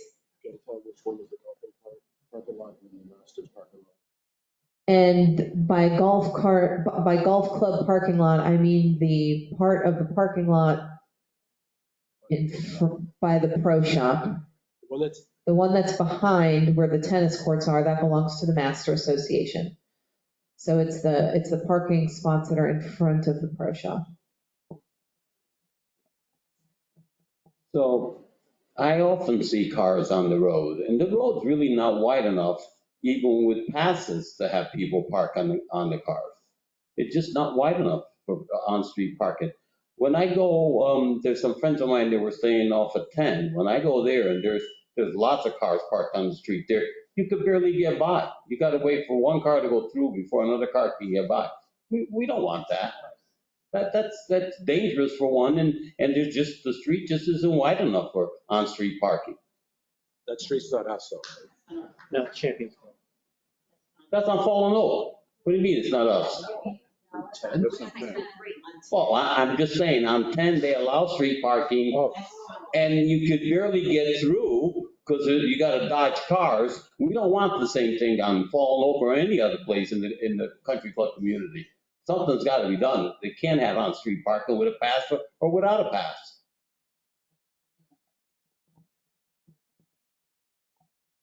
Is there a way to track when they come in? Obviously, we know which car is parking on the street. We know what their license plate is. They had to have come through the gates to get here. So is there a way to track which home they're going to so that we can then have that conversation with the homeowner and revisit the policies? So we've tried that, but the vehicles are tracked or sometimes not tracked by the Master Association. So we don't have access to the vehicle information. Those are recorded with the Master Association, and I've come across many situations where I reach out to the Master Association and they're unable to identify the vehicle for whatever reason. So it's proven to not be successful doing that.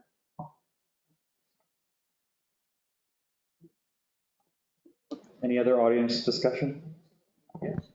So you want us to self-police? Does that mean we have a person that parks at the back side of my driveway on a weekly basis, every other day, that doesn't live there? We can report it to you? I didn't say that. Self-policing. I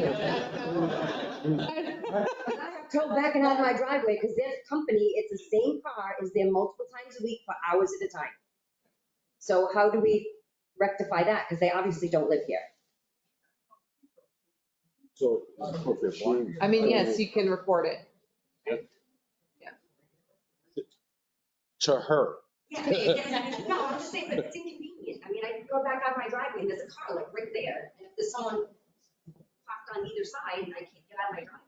Yeah. It's very inconsiderate.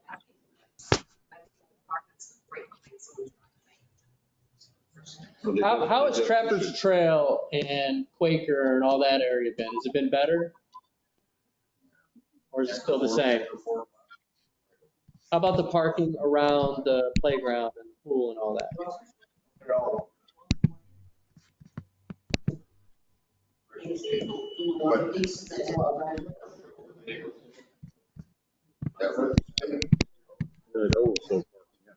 Parking around the pool. That's a lot of. Right, it is. Any comments on No. Stephanie, there's comments online. Oh, I don't. There's a lot.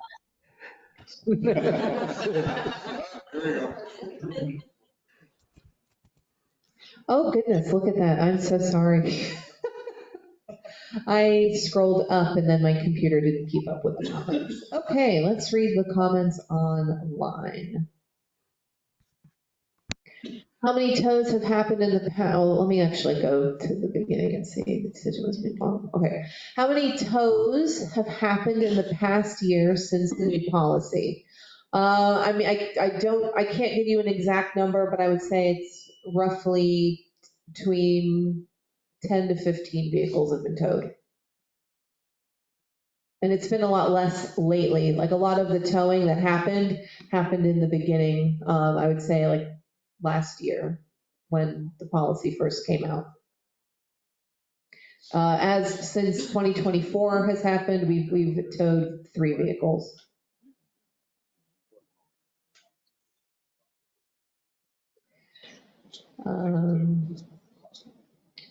We are not going to stop parking. So start by parking on one side of the street and post signs on the other that says 2-hour parking max. Signs all over the community. That's going to take away the looks of the community because of all the signs all over. Okay. Allow parking on the street until 11 PM, and after that, the vehicle can be towed. There are cars that park on the street every day and night. We should at least allow the towing company to tow those, even if the owner has removed the windshield tag. So with that, we do keep a record of everyone that we tag. So we do have like a running spreadsheet, so we know the time and date that we towed vehicles. But it's very hard to get the cooperation from the towing company, I will say that, because every time we go and do a run, we give them a list of like 15 to 20 cars that we've tagged, and we say, okay, tomorrow, 24 hours from now, you can drive around and see if you can find them, but they're not there anymore. So the towing company did do that in the beginning, but now they're not willing to do it anymore because they never got any vehicles that way, because the towing company works strictly on commission. So, they're not going to come out unless they know that they're going to tow a vehicle. Enforce the 2-hour rule. You either need to let them park there or enforce the policy. People won't police themselves. People want to park on the street, so they will park there unless you enforce the rule. We have a car parked on Glen Eagles literally all weekend. No one does anything about it. The roads are not wide enough for street parking. In an emergency, vehicle needs to pass, there will be problems. Same on Trappers Trail Loop, same cars every day and night to the point that the street pavement is damaged from oil leaks. How about the cars that are being tracked by the Master Association? So the issue with that is that the Master Association, for whatever reason, tracks some vehicles and doesn't track others. I've contacted them many times where I've asked them to run the license plate of a vehicle, and a lot of times they don't have it on record. I will say also that we've had one vehicle towed 3 times.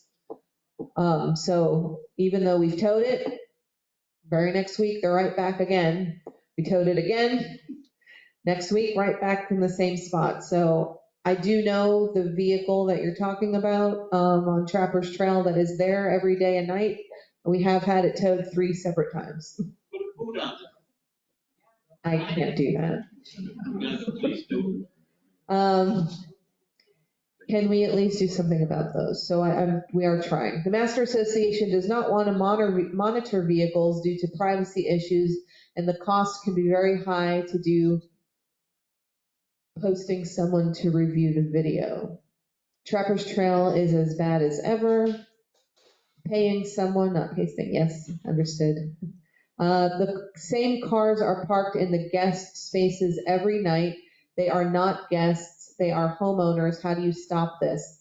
So the spaces, the designated spaces around the community, actually our parking policy does not state that it's for guest parking only. It says that residents and guests can utilize those spots at any time without restriction. I know there was something going on around about a vehicle being towed that was in a parking spot. We did fix that issue. We got clarification. The vehicle was reported by several people as being abandoned. And then we did do some research and the Master Association didn't have record of it. So anyway, that was settled with the homeowners. So that was by error. Why aren't we towing any more since the same cars parked there? Again, we do issue the tags and then 24 hours later, the vehicles are not there. 3 vehicles in 3 months, I'd just say enforce the policy. Agreed. There are cars that are there every night with no exception. very low hanging fruit. There is absolutely no enforcement. Is street parking okay for service companies that are here for repairs? Yes, so if we drive around the community when we're doing these inspections and we see that it is a vendor vehicle, we typically don't tag it because we can see that there's work being done either on the outside or inside of the home. Yep, they go home at 5 o'clock. You don't? Sorry? And the vehicles go home at 5 o'clock. Right, but if they don't have a parking pass, it's still not.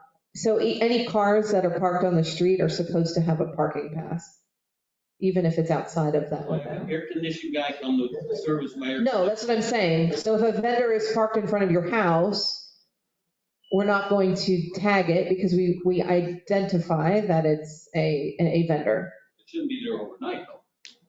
Correct. Because emergency to come. I mean, if it's a service vehicle, it's a service vehicle. If the person lives here, no, you can't park here. That's all. We had a question or comment from Gene back here.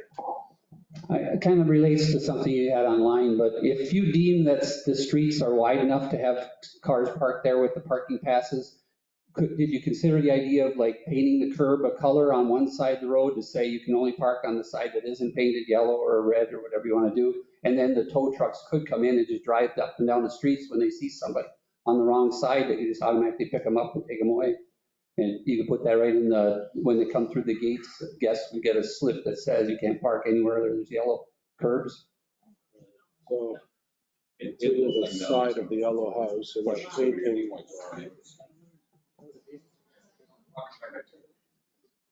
painting. If we can find people for trash cans, especially if this car has been there 3 times, been towed 3 times, and we know which house it is, why aren't we putting a lien on the house? That's a possibility. If that keeps happening, if you have a repeat offender like that one, if the same car is there every night, every day, should be somehow back to the homeowner to put a lien on it. And I just want to talk, when we talk about only parking on one side of the street, I think us as a community, that might sound great, but you don't want to be the house that the cars are always in front of your house. So how are we going to decide which side of the street gets all the parking? And then now you can't back out of your driveway if it's on the opposite side potentially. So the streets are not, in my opinion, the streets are not wide enough to have parking overnight or any length of time.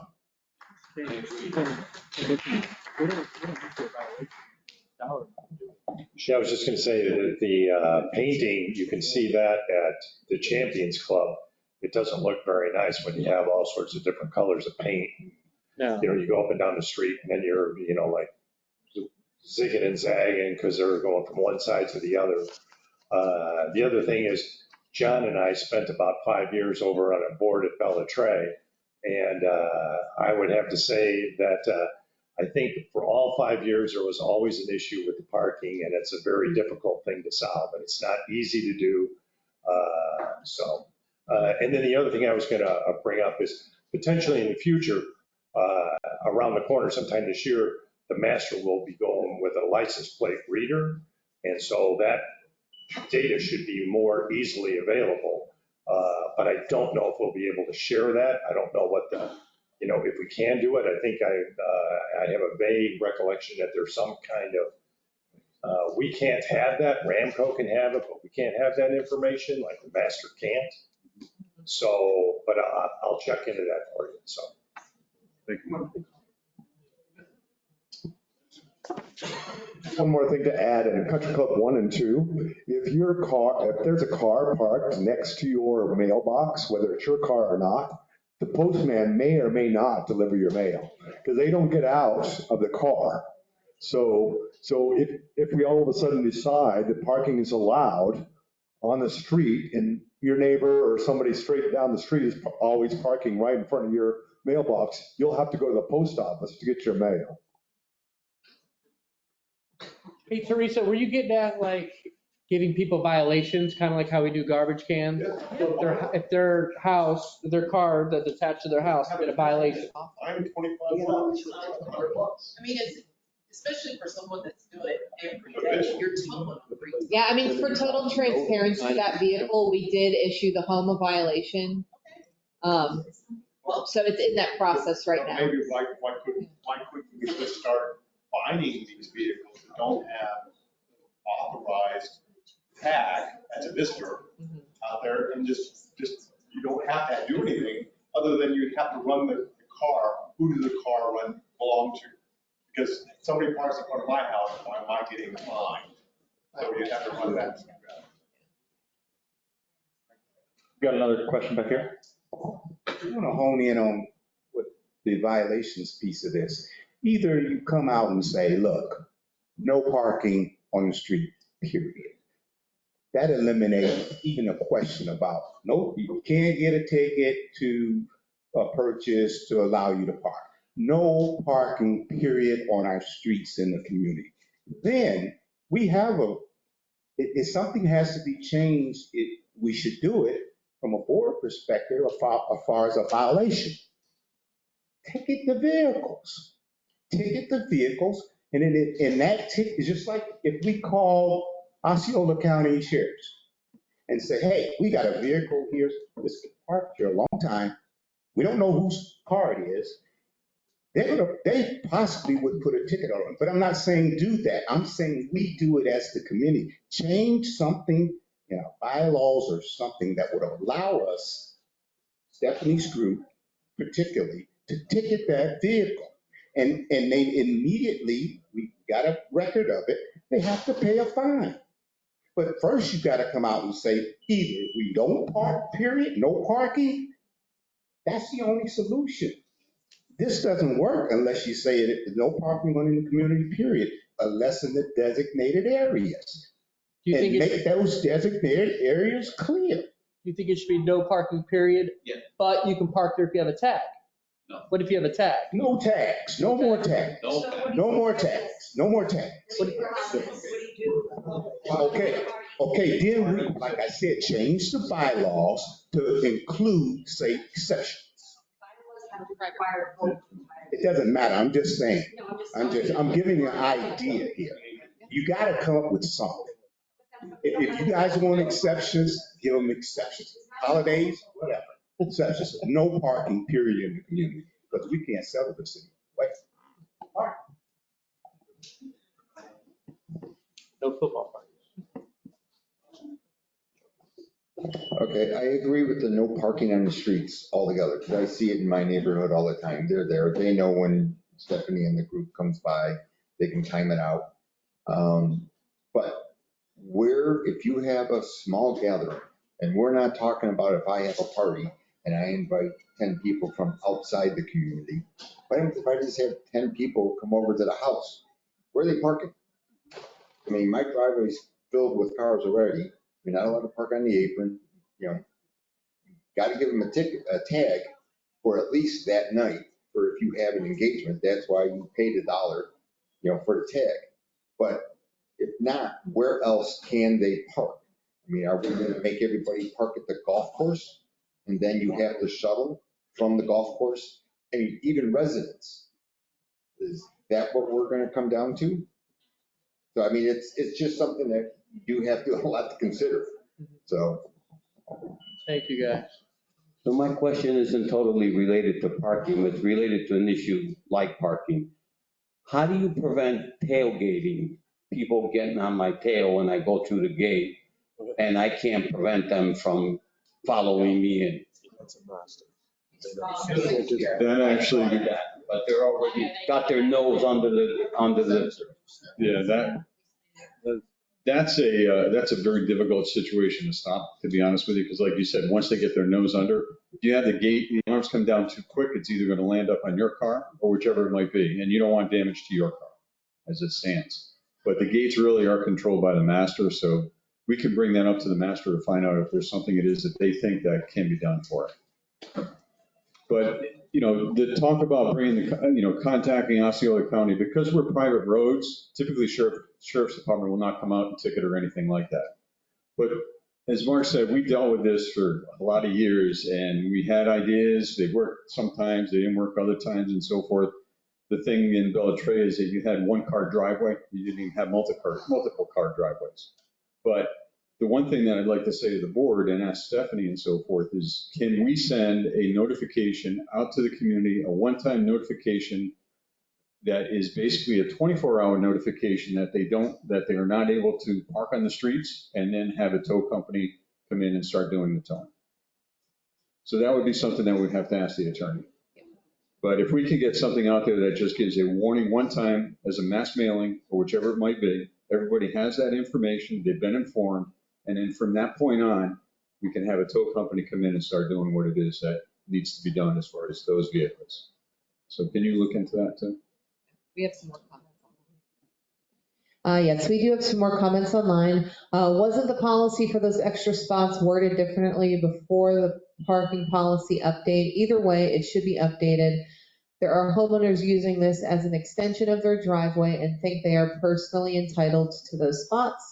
Those homeowners also tend to break many other policies. Issuing violations for the worst daily offenders is a very good idea.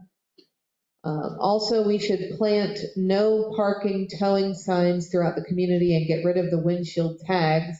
The signs will be the notification and the towing company should be able to do their job based on the road signs.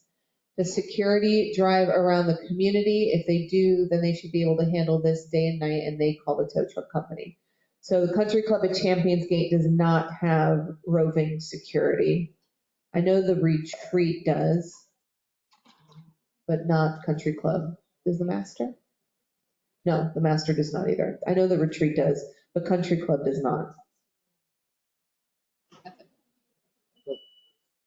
The thing about putting signs out in the community means you've got signs all over the place. And who wants a sign in front of their house? You don't want that sign in front of your house. You don't want to see signs, no parking here, no parking there. It becomes littered with signs. And once you get this sign, you're going to go to another sign and so forth. So it just can tend to get out of hand. So signs is a good idea, but it's not really a good idea as far as the look of the community goes. There's other ways that we have to look at to be able to take care of that. So as this was for discussion only, we appreciate everybody's input and the board will take everything into consideration. We'll continue to work and trying to find the best solution that we possibly can. Next on the agenda is the Plaza Restaurant Outstanding Balance, discussion only. Do we have a motion to discuss? Do we have a second? Second. Okay. Alan. Yeah, so I think as I mentioned earlier, right now we got about 40,000 outstanding from January and February for owners who have not sort of created their Fortiz account and put a credit card on file. So I think, we can manage for a little while longer, but I think ultimately we may need a policy to either deny plaza charging or deny access to the plaza until such time that they put a credit card on. And it's really just at what point should we put that in play? Again, can we go another month? Probably, but obviously cash and cash flow is always key. So we want to make sure that we collect those. And plus, I always get concerned that the farther you go out, somebody's like, I don't remember charging that in January. I mean, thankfully, we have copies of receipts and stuff with our new POS system. So that shouldn't be as big of an issue, but I want to make sure that somebody's not saying, well, that wasn't my charge. Somebody else must use my account, et cetera, et cetera. So I think we just have to think, either if this doesn't improve drastically soon, we need some kind of board resolution policy to what action can we have First Service do, turn off plaza charging or turn off plaza access until they come up and present a card.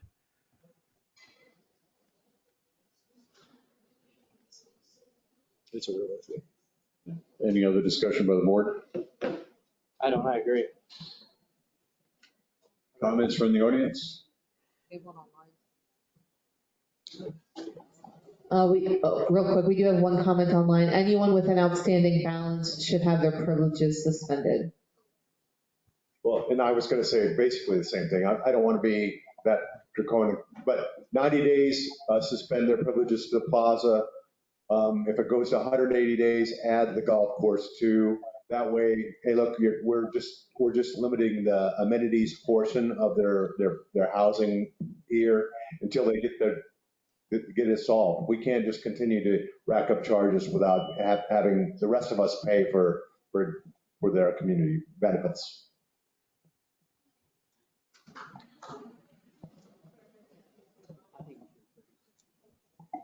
I would think over 30. I just would suggest that if you guys don't have the new charge card, if the homeowner hasn't done it, give them 30 days. You guys have sent emails out. I mean, I know I've gotten emails out of them, several of them. So I would think that you could possibly suggest, get a charge card on file. If you don't have it in 30 days, their card doesn't work here anymore and they cannot charge anymore. It's just a suggestion. And I wouldn't go 90 days, Dan. I would go like 60.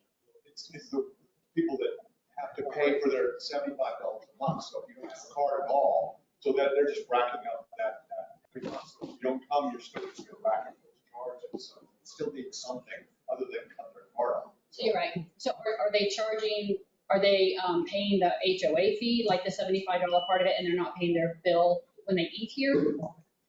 Yes, correct. So a lot of people just don't realize that they don't have a credit card on file, so it's the extra overage charges. So it's not the HOA $75 portion or the $900, it's the taxes and the gratuities for those statements that you get at the end of every month. I wouldn't even give them 90 days then. I think that maybe like a 30, 60, 90 rule, like 30 days, you're cut off from charging privileges. Sorry, 30, 60, 90, like 30 days they're cut off from the charging privileges, 60 days you're cut off from the amenities, and 90 days it goes to collections. Like something simple like that. So you can't Send one. Well, never mind then, don't listen to that one. Can we charge interest and penalties? Can't do 90. So the other option we have is to charge interest and penalties as well. 90 day. From the audience, I support suspending him as soon as possible. That's all I'm going to to say. get that policy. You said, Yeah. and what you said then, and do it now. By 1 May, we don't have to. Question in the back here. Did you have something, John, to? I just have a question. Okay, that's my personal experience and opinion too. I do put the credit card in the system since January, but I just find out last week, they never charge on my card for January and February. And I do click on the big payment and pay them whatever I owe. The thing is, like, I do think a lot of homeowner here was confusing because we put the card here before and we know that it's no longer good for the charges, and we have to put a credit card on the system that go to the Gulf, wherever the website that we did. But like people was confusing because like some old homeowner might still thinking they have a card on file here. Why I need to do something like that? Can we just do a checkup and see who's still not putting their card on the system that allow the country the HOA to charge them on their card and send them an email directly and tell them, hey, you did not put your card in the right spot. Please do so. If you're not doing that, after the end, like give them a time limit. So we are doing that. We are slowly but surely contacting all of the residents. The issue is that it's several hundred. So it's not just a handful. Okay. But we are doing that. We do have somebody helping out right now who their sole job is to sit in the office and call people for about 3 to 4 hours a day and just say, hey, we don't have your credit card on file. You do have an outstanding balance. Can we take care of that today? Yeah, because I not even know I have outstanding balance like for 30 days. Yeah, so we are making those phone calls slowly but surely. And they were still handing on that. That's why I paid for it. And I was surprised, like, why they just don't deduct from my credit card there. I'm not sure, but I do think a lot of homeowners may have the same problem. They not even recognize that they have an outstanding there. Yeah, so we're trying to reach out to those Okay. people. We do have a comment online, how are we contacting those residents? So we are making phone calls, and we are sending the emails. And then does the wait staff know when someone doesn't have a credit card on file? So they don't know when the credit card's not on file, but we do have a way to flag the account. So that's kind of why we're having this discussion is to try and find out what the policy is going to be. So we do need, so we're discussing that now. So if we are going to flag those cards, accounts, or if we're going to put a policy in place, that's what we're discussing now. Do the monthly statements indicate an outstanding balance? Yes, they do. Do you have a question or comment from Nancy? Hi, one of the things I wanted to say is, I think everybody's been patient. I know it's confusing to a lot of people, but I know if I don't see my credit card being charged, I'm gonna look into it. Apparently, people would rather wait and say, I'll wait till they call me. So if you're looking for volunteers to help out, I'll be more than happy to help out. And I know a bunch of people would be more than willing to do so to get this back online. And I know it's confusing for a lot of people.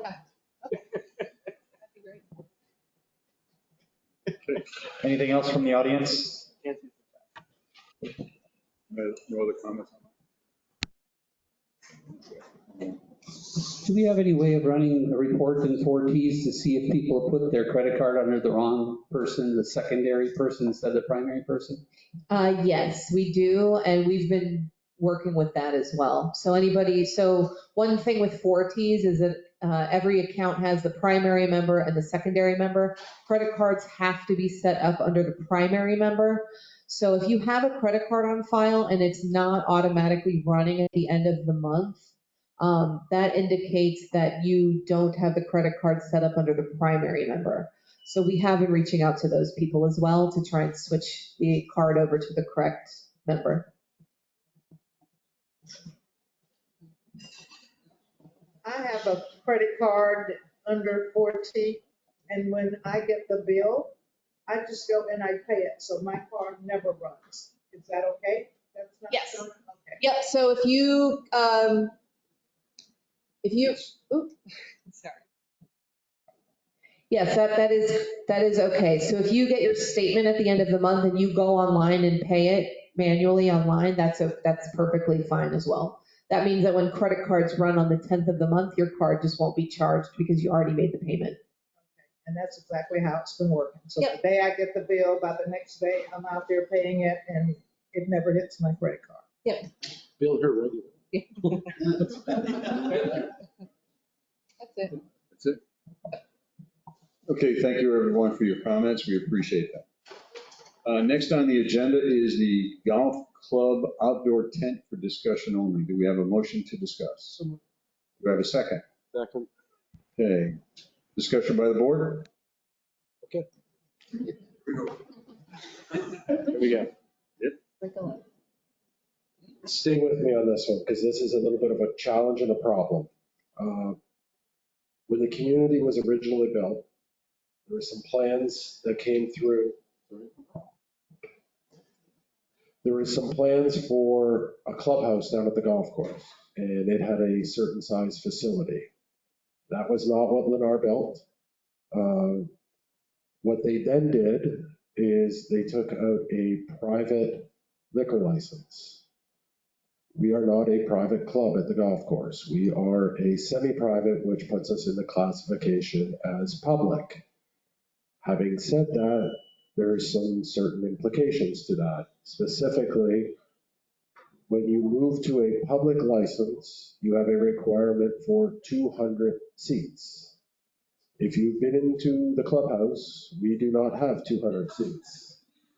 So we were going along our merry way, tables, chairs, etc. And the fire department decided to take a look at our tent as part of their regular routine. The tent never had a permit through Lennar and Icon. None of that was done. We now have a reschedule for another fire inspection on May 2nd. The short of that is the tent was never permitted, structurally doesn't meet code, is in the wrong spot for code. The tent's coming down. The tent will come down by the end of April. When the tent comes down, the liquor license is gone. So we will be left with beer and wine or near beer, right? And when I say near beer, if you could buy it in the beer and the wine store, we're going to figure out a way to get it at the golf course. But this is going to become the summer of beer and wine. So having said all that, that inspection occurred on March 25th. On March 27th, we got the report. On April 1st, Alan, myself, Debbie and Stephanie met with Colliers down at the golf club to start figuring out what our potential options are. Everything is on the table at this point because we do need to get a solution of some sort. So we could choose to do nothing, take the tent down and live with beer and wine, all the way up to a permanent temporary tent. I'll let you figure that one out. That has certain setbacks from the existing structure, 15 feet. It becomes awkward given the current structure of where to actually put it. Then we have permanent structure attached to the existing clubhouse down there, permanent structure over by the where the carts are. Again, at this point, we are in a fact-finding mission. So having said that, we can't take liquor from the golf course and bring it up here. Any empty bottles that are on the table there, so to speak, come April 30th, is a complete loss to us. So as of now, as of today, we have stopped opening new bottles. Any full bottles, that's on James to get creative, not this James, that James, to get creative of how we can sell them from the golf course to the plaza. That would then free up money that we would, well, free up, we would transfer the money for that purchase down to the clubhouse. Then James would buy his craft beer and wine. What does all of this mean? Well, there's a very real financial hit to us.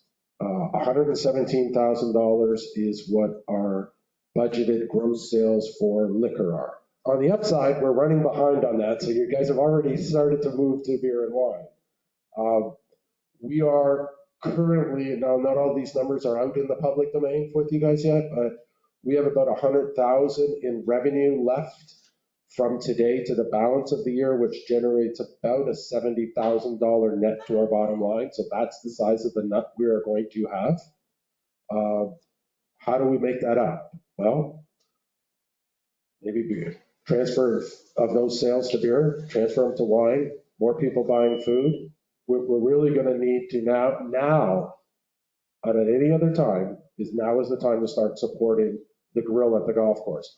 If you haven't tried the breakfast, first off, go there. Because, it's every morning. There are options available to that. Their lunch specials this week are also breakfast. This whole week, lunch specials are breakfast. So there you go. Can't wait. We're having team breakfast there this week. Well, there you go. What time? You'll just show whatever. So, to make matters a little worse, or a little bit more complicated, on May 27th, we have the beautification. I met with the beautification group last week, let them know that this was coming. James has started to reach out to secure a third-party tent for that event, because that event raises a lot. You see what they do. Just drive around the golf course, you see what that group does. There is no way we're missing doing that event. And that will sell out with 144 people. There's going to be the volunteers and then other people coming down to just have the meal. So we are looking at a tent that will house 160 people. It will be onto the concrete where the golf carts are staged for going out in the mornings. It will be temporary, so it'll pass all the codes. We're estimating in around the $1,900 to $2,000 mark to rent that tent. That event's going to make us going to generate 25 to 30,000 for beautification to the club. It's really, that is a no-brainer.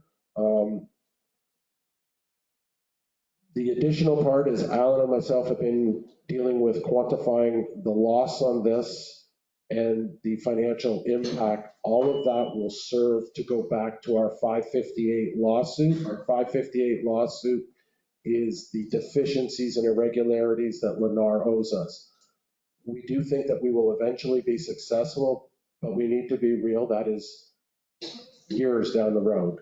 That is not tomorrow. We need to get through 2024 in dealing with that. The plaza will continue to operate as normal. As James indicated earlier, that's one of the reasons why we are extending an hour of the bar service on Thursday, Friday, and Saturday, because we're hoping that you'll take that opportunity to play your game, have your beer and wine down there and your lunch, and then be able to pop up here for that hard liquor that you so desire. And we'll have killer events up here. Yeah, that is true. You will see that down. James did give you a little bit of a taste of that. We are going to be doing more socials down at the golf course to try and generate additional revenue outside of the normal stuff. The plaza is going to also be running more events.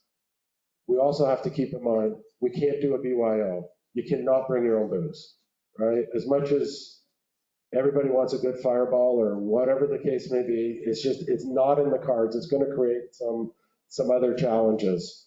For members of our community that don't golf, right, this is really an opportunity for you to come and explore the amenity of the golf club. We will get through all of this. We will have to, as Alan said in his treasurer's report, that is why we are leaning on revenue leakage, additional opportunities. We do have to make sure that we cover off this. There is no way that we could have anticipated this problem, but we are going to deal with it. We are going to need time to deal with it. I know that it would be nice if we could give you an answer right now, and this is the quick fix. This is not. Colliers did say they would be back to us next week. Then that is just the pure start of it. You're talking 6 to 8 months before we could even start to think of this. Now, the beautification did have this as their number one priority, but this is beyond beautification. This is a Champions Gate community issue, and we're going to have to deal with it. And that means some changes, and we're going to have to make some decisions, and we're going to come back to you with, here are the 3 or 4 proposals. Let's have an open and honest discussion. Where do we want to go, right? And then at that point, Alan will keep saying, anything we do, he wants a 3-year payback. So we're going to be looking at, what does this mean? And we're going to have to broaden our thinking a little bit of, we're not going to go build the facility. We need 200 seats. We're not going to go build a facility that is just going to 200 seats and then leave the kitchens where they are. Like, that would throw good money after, I don't even want to call it bad money. I mean, I don't even know what's worse than bad, but it would be after bad money. So there is some thinking that has to go into that. And then at that point in time, if we're looking at it, storage is an issue. We don't have the proper spots to store food. And like, that's why you see deliveries, I think 2 or 3 times a day. Of course, I'm joking on that, but they come a lot. The reason they come a lot, there's nowhere to store it. And remember, whatever we're selling down at the golf course from an alcohol point of view has to be stored at the golf course. Whatever is up here is up here, right? So it's not like we can build a bigger facility down there and house up here or vice versa. So this is our opportunity to kind of start thinking and getting what's right. But, you know, if you really want to cut a really nice check, today might be the day for you to do that. We are open to that concept, but that is where I don't want to make light of this, because this is serious. But it is only $70,000 of net income, so we will figure out a way in the bottom 7 or 8 months to cover off that. But we just have to start thinking about it. So we're presenting this today as let's give you some information. We're open to ideas. And so any feedback, any suggestions on how we can go about it, let's hear it. Good job, man. Question from Dan over here.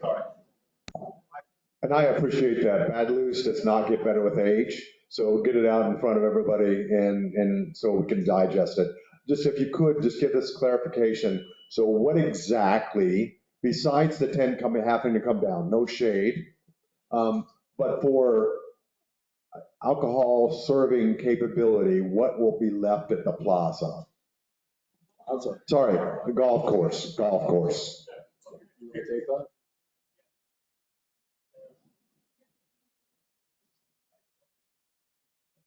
Sorry, just understanding your question in terms of what's going to be left there. What will be able to be sold? We will be able to serve beer and wine, seltzers. There might be certain cocktail mixes that we can have. It's got to fit within the licenses. Maybe a cheap margarita or wine stuff. Yeah, there is avenues to do wine-based cocktails as well. I know there's certain areas that are around Polk County as well that have the certain beer and wine license that they can actually do certain things in terms of their gin and tonics and whatnot. So I can make that available, not a problem. That's just up to your liking, because I know it definitely doesn't taste like the real thing. So again, I can make that option available so long as everybody is okay with that. But in terms of the beer offerings, we're going to try to expand that as much as possible to make it a little bit more exciting, where we add some more ciders. I know we're coming into the summer, those nice refreshing summer shandies, all that kind of stuff. Even get some more White Claws in there, Terry. There's definitely a great market out there for any kind of, varieties of seltzers, beers, local breweries around the place that we want to explore. So we're going to do our best to make that available for you all to come in, continue to enjoy yourselves. And again, with all these, little social gatherings that we're going to try to do with some yard games, trivia, which is on the 19th. So if you want to get liquored up, go on the 19th right now, please. I have a question. My concern is that we have to generate more outside golf. How does this impact us? I mean, will outsiders say, oh my gosh, we're alcohol free now? Is that going to impact it? I don't know. Well, not necessarily. I think in terms of beer sales, our beer sales are very, very top of the list right now over there. So I think, you see a lot of people actually, our main selling beer right now is Coors Light in cans. And you can attest there's a lot of people that drink that over the clubhouse. So in terms of public play, if they're coming in, I see a lot of them just going for their beers as opposed to liquor sales. We only, on the beverage cart, we don't put a massive amount of stock on there. And then when we actually go to restock it, there's very, very minimal to restock. So you can see where your beer sales are coming in from there. Again, if we look at those mixed cocktails that are a lower volume of alcohol that are sold under a beer and wine license, I think we can kind of replace that with the liquor options that we have there right now. James, you had mentioned the temporary tent. So is there an option for us to continue to have liquor with a temporary tent? So he's asking about the temporary liquor license. So right now, for a temporary tent permit, so originally when we did the plans, it was to involve with the tent right there, but in terms of having a temporary tent permit, it has to be 15 feet away from the building. So right now, it's definitely not 15 feet away from the building, it's attached right next to it. I was just thinking about, we're gonna put one up. Are we gonna? Have we looked at what the cost be to keep it up? Until we come up with a permanent solution. Oh, yeah, that's. With the cost. So we're talking 2K for a weekend here. Right. I know the big cost a lot of times to put up a tent is to put it up and tear it back down. We haven't gotten there. Yeah, I think in terms of that, because we originally had plans set that were submitted to the fire department, but to move that away, 15 feet away, we have to resubmit plans for that.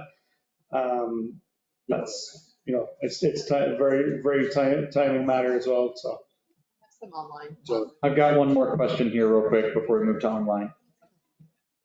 Are there any plans to expand the existing clubhouse, Everything's on the table. So we haven't, Everything is on the table. we're starting from ground zero because this is like less than 2 weeks old. And so will we look at that? Absolutely, we're looking at that. Will that be necessarily the outcome that we choose?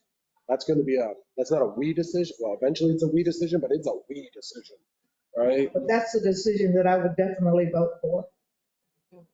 And I've been disappointed in the facility over there, and I was very disappointed in Lennar because I was coming here from the onset when they first started. And you're gonna have a big, huge clubhouse, and I would drop back by to play golf, and I'm looking at the clubhouse and I'm going, well, are they done yet? So I would definitely be for expanding it and doing whatever I need to do to make sure that that happens. When you're talking about a tent, I'd also like to mention Reunion has a tent. I don't know if any of you have ever gone over and played Reunion. They have a permanent tent. It's huge, it's AC'd, and whenever they have a lot of golf tournaments, if we can't get in one place, we go to that tent, and it's very comfortable, and it's permanent. That is one of the options that we are exploring. That is the temporary permanent tent, because it's considered a temporary permanent tent. We are looking at that, yes. But I'm pro expanding, doing a real clubhouse. I know we have a couple questions online, and then we'll come right back to you, okay?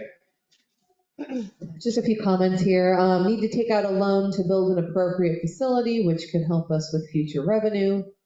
Are you going to send out communications on this issue? There's only 5% of the community attending this meeting, and this is a huge topic for the community. Yes.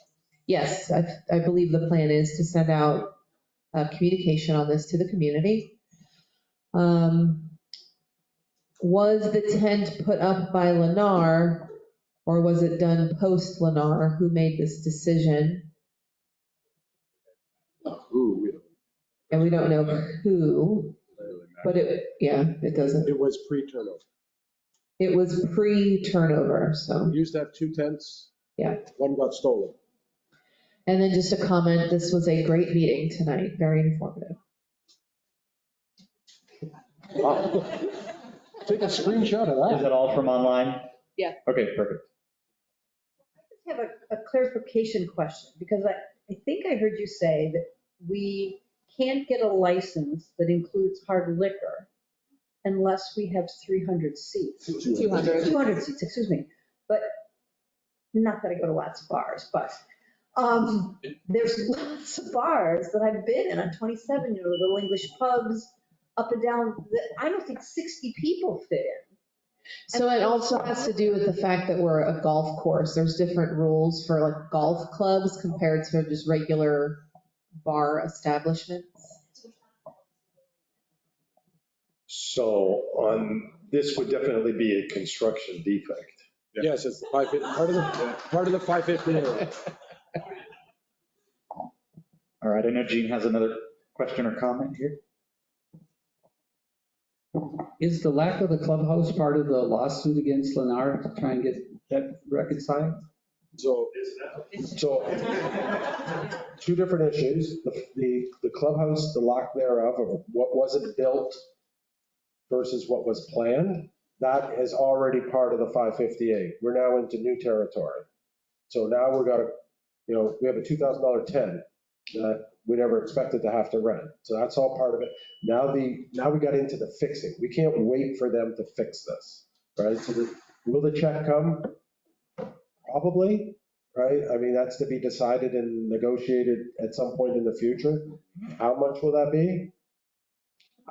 I don't know, but it's now you're starting to get to real dollars of adding up. That's only one component of the 558. Like, I mean, the 558 is quite expensive, but on this, 100%. Question over here. Teresa again. Hey, the biggest thing, I mean, the liquor license is huge and we're gonna lose money and we're going to figure out a way.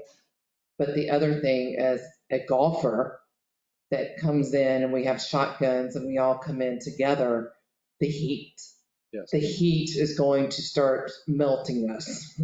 So if there's a possibility of getting tables with umbrellas, you know, if we can put them out there where the tent was, umbrellas are easier also to get down if the high winds start to come up and that type of stuff. But somehow we've got to get some shade out there. Yeah. I don't know what the option, what can happen there. We hear you, Teresa. And it's like, I was talking with Alan this afternoon. Is it, can we get where we put up a tent in the concrete temporarily, no liquor license, put it up temporarily just as a shade thing? What is the requirements now for that?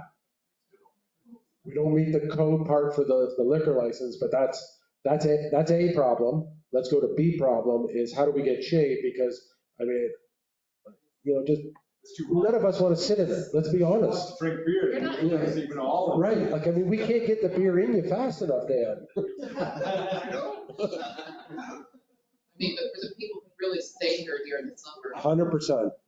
100%.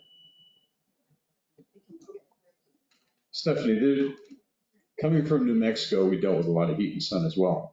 But what they had is more or less like parasails, for lack of better words. They would come off a building and have like a 3-point where you could get some shade.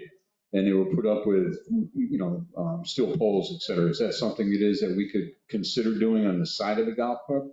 I mean, that's not going to do anything for the liquor license or anything along that lines, but at least it'll put some shade out there. And it's going to be less expensive and it can be permanent. Can look into it. Tent can't be there because of the fire code regardless of the liquor license, right? Right. Put that aside. Right. It's just for fire code. Right.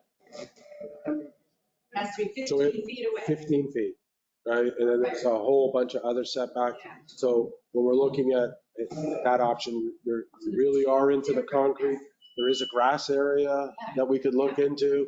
However, like Florida at 3 o'clock in June, July, August, like, I mean, I don't want to walk across that grass. It's going to be soaked.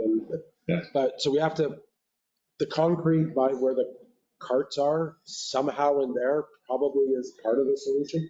But then the other part of the solution is when we look at it, when we're talking about 200 seats, we got a washroom problem potentially. We have a parking problem potentially. I mean, this cascades into a lot of other problems. That would be for the liquor, but just to provide us shade that we Right, currently yes, have, right, that's a different time. yes, So 100%. we're not talking about adding more people, we're just talking about the current amount of people. Correct. Shade for us for the current summer. Right, so there's liquor license and then there's Yes. let's survive. Yes. Yes. Yeah, that's right. Let's deal with, let's survive. Right. Lori mentioned something else that I don't know if you thought about, but the land out next to where we have the tent is uneven in that. Would it be a time to consider whether that's fill that you're going to be taking on number 9 might help flatten the land so you have more area to put things?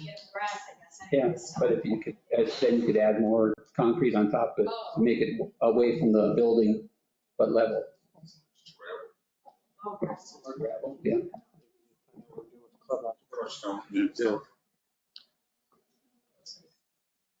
Any other comments? I have a quick question.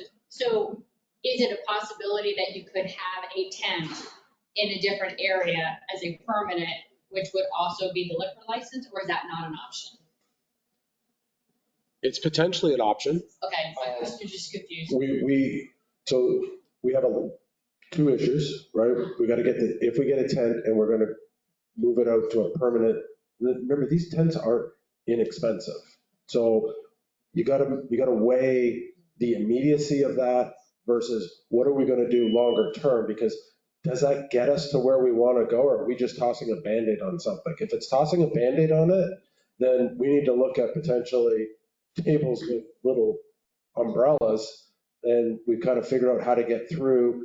Because if we think intuitively over the course of the summer, if we look at our league plays in that and how much we'd have in it one day, we probably need to be able to house 50 people, not 200 to give them shade. It's two different things, right? And I think when we get there, do we need 8 tables of 10 or 10 tables of 8 or whatever the configuration is?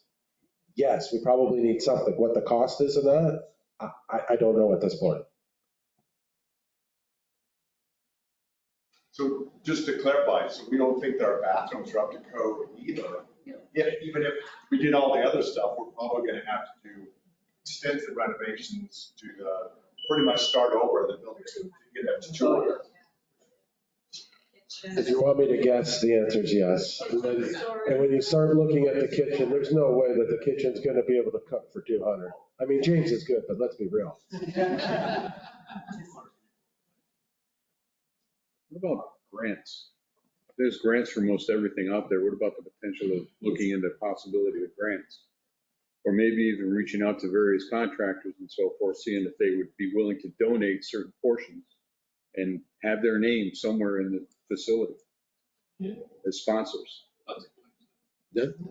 And everything's on the, you know, I see Champions Gate Realty as the sponsor. I was gonna say the same thing, James. This is the Sorry, Matt, you stepped up earlier. This is the time I wish I was a billionaire. Donate the money and just be done. I get it. More people, so I understand you put a kitchen in proportion to a 10. We need to have 200 seats to serve liquor, but the truth is, our crowd isn't going to change. Yeah, but there's certain requirements that you have to have in order to say if your establishment can accommodate this many people, you have to be able to fully accommodate them in all aspects. So how is this ever approved?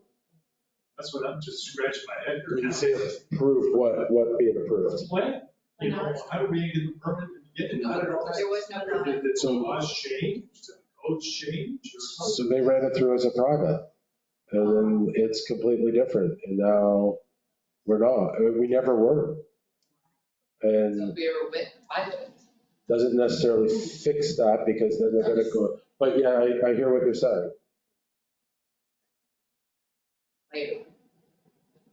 But to go back to what you were saying is if we do go with a structure, and let's call it a permanent structure for this conversation, then we need to look at revenue generation outside of us. So that is now back to how do we get events? How do you get weddings? How do you get, because at that point, we need to get a payback within 3 years or Alan's gonna lose like his mind on us. So we can't let that happen.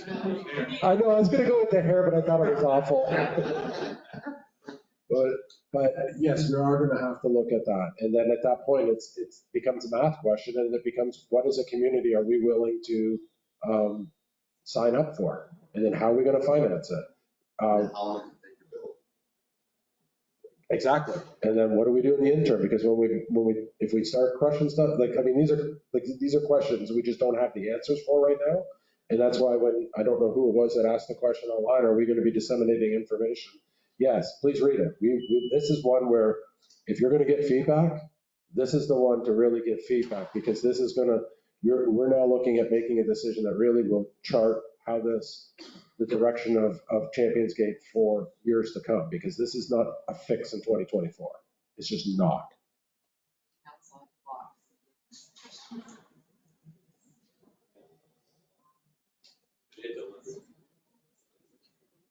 So is everyone cheering now?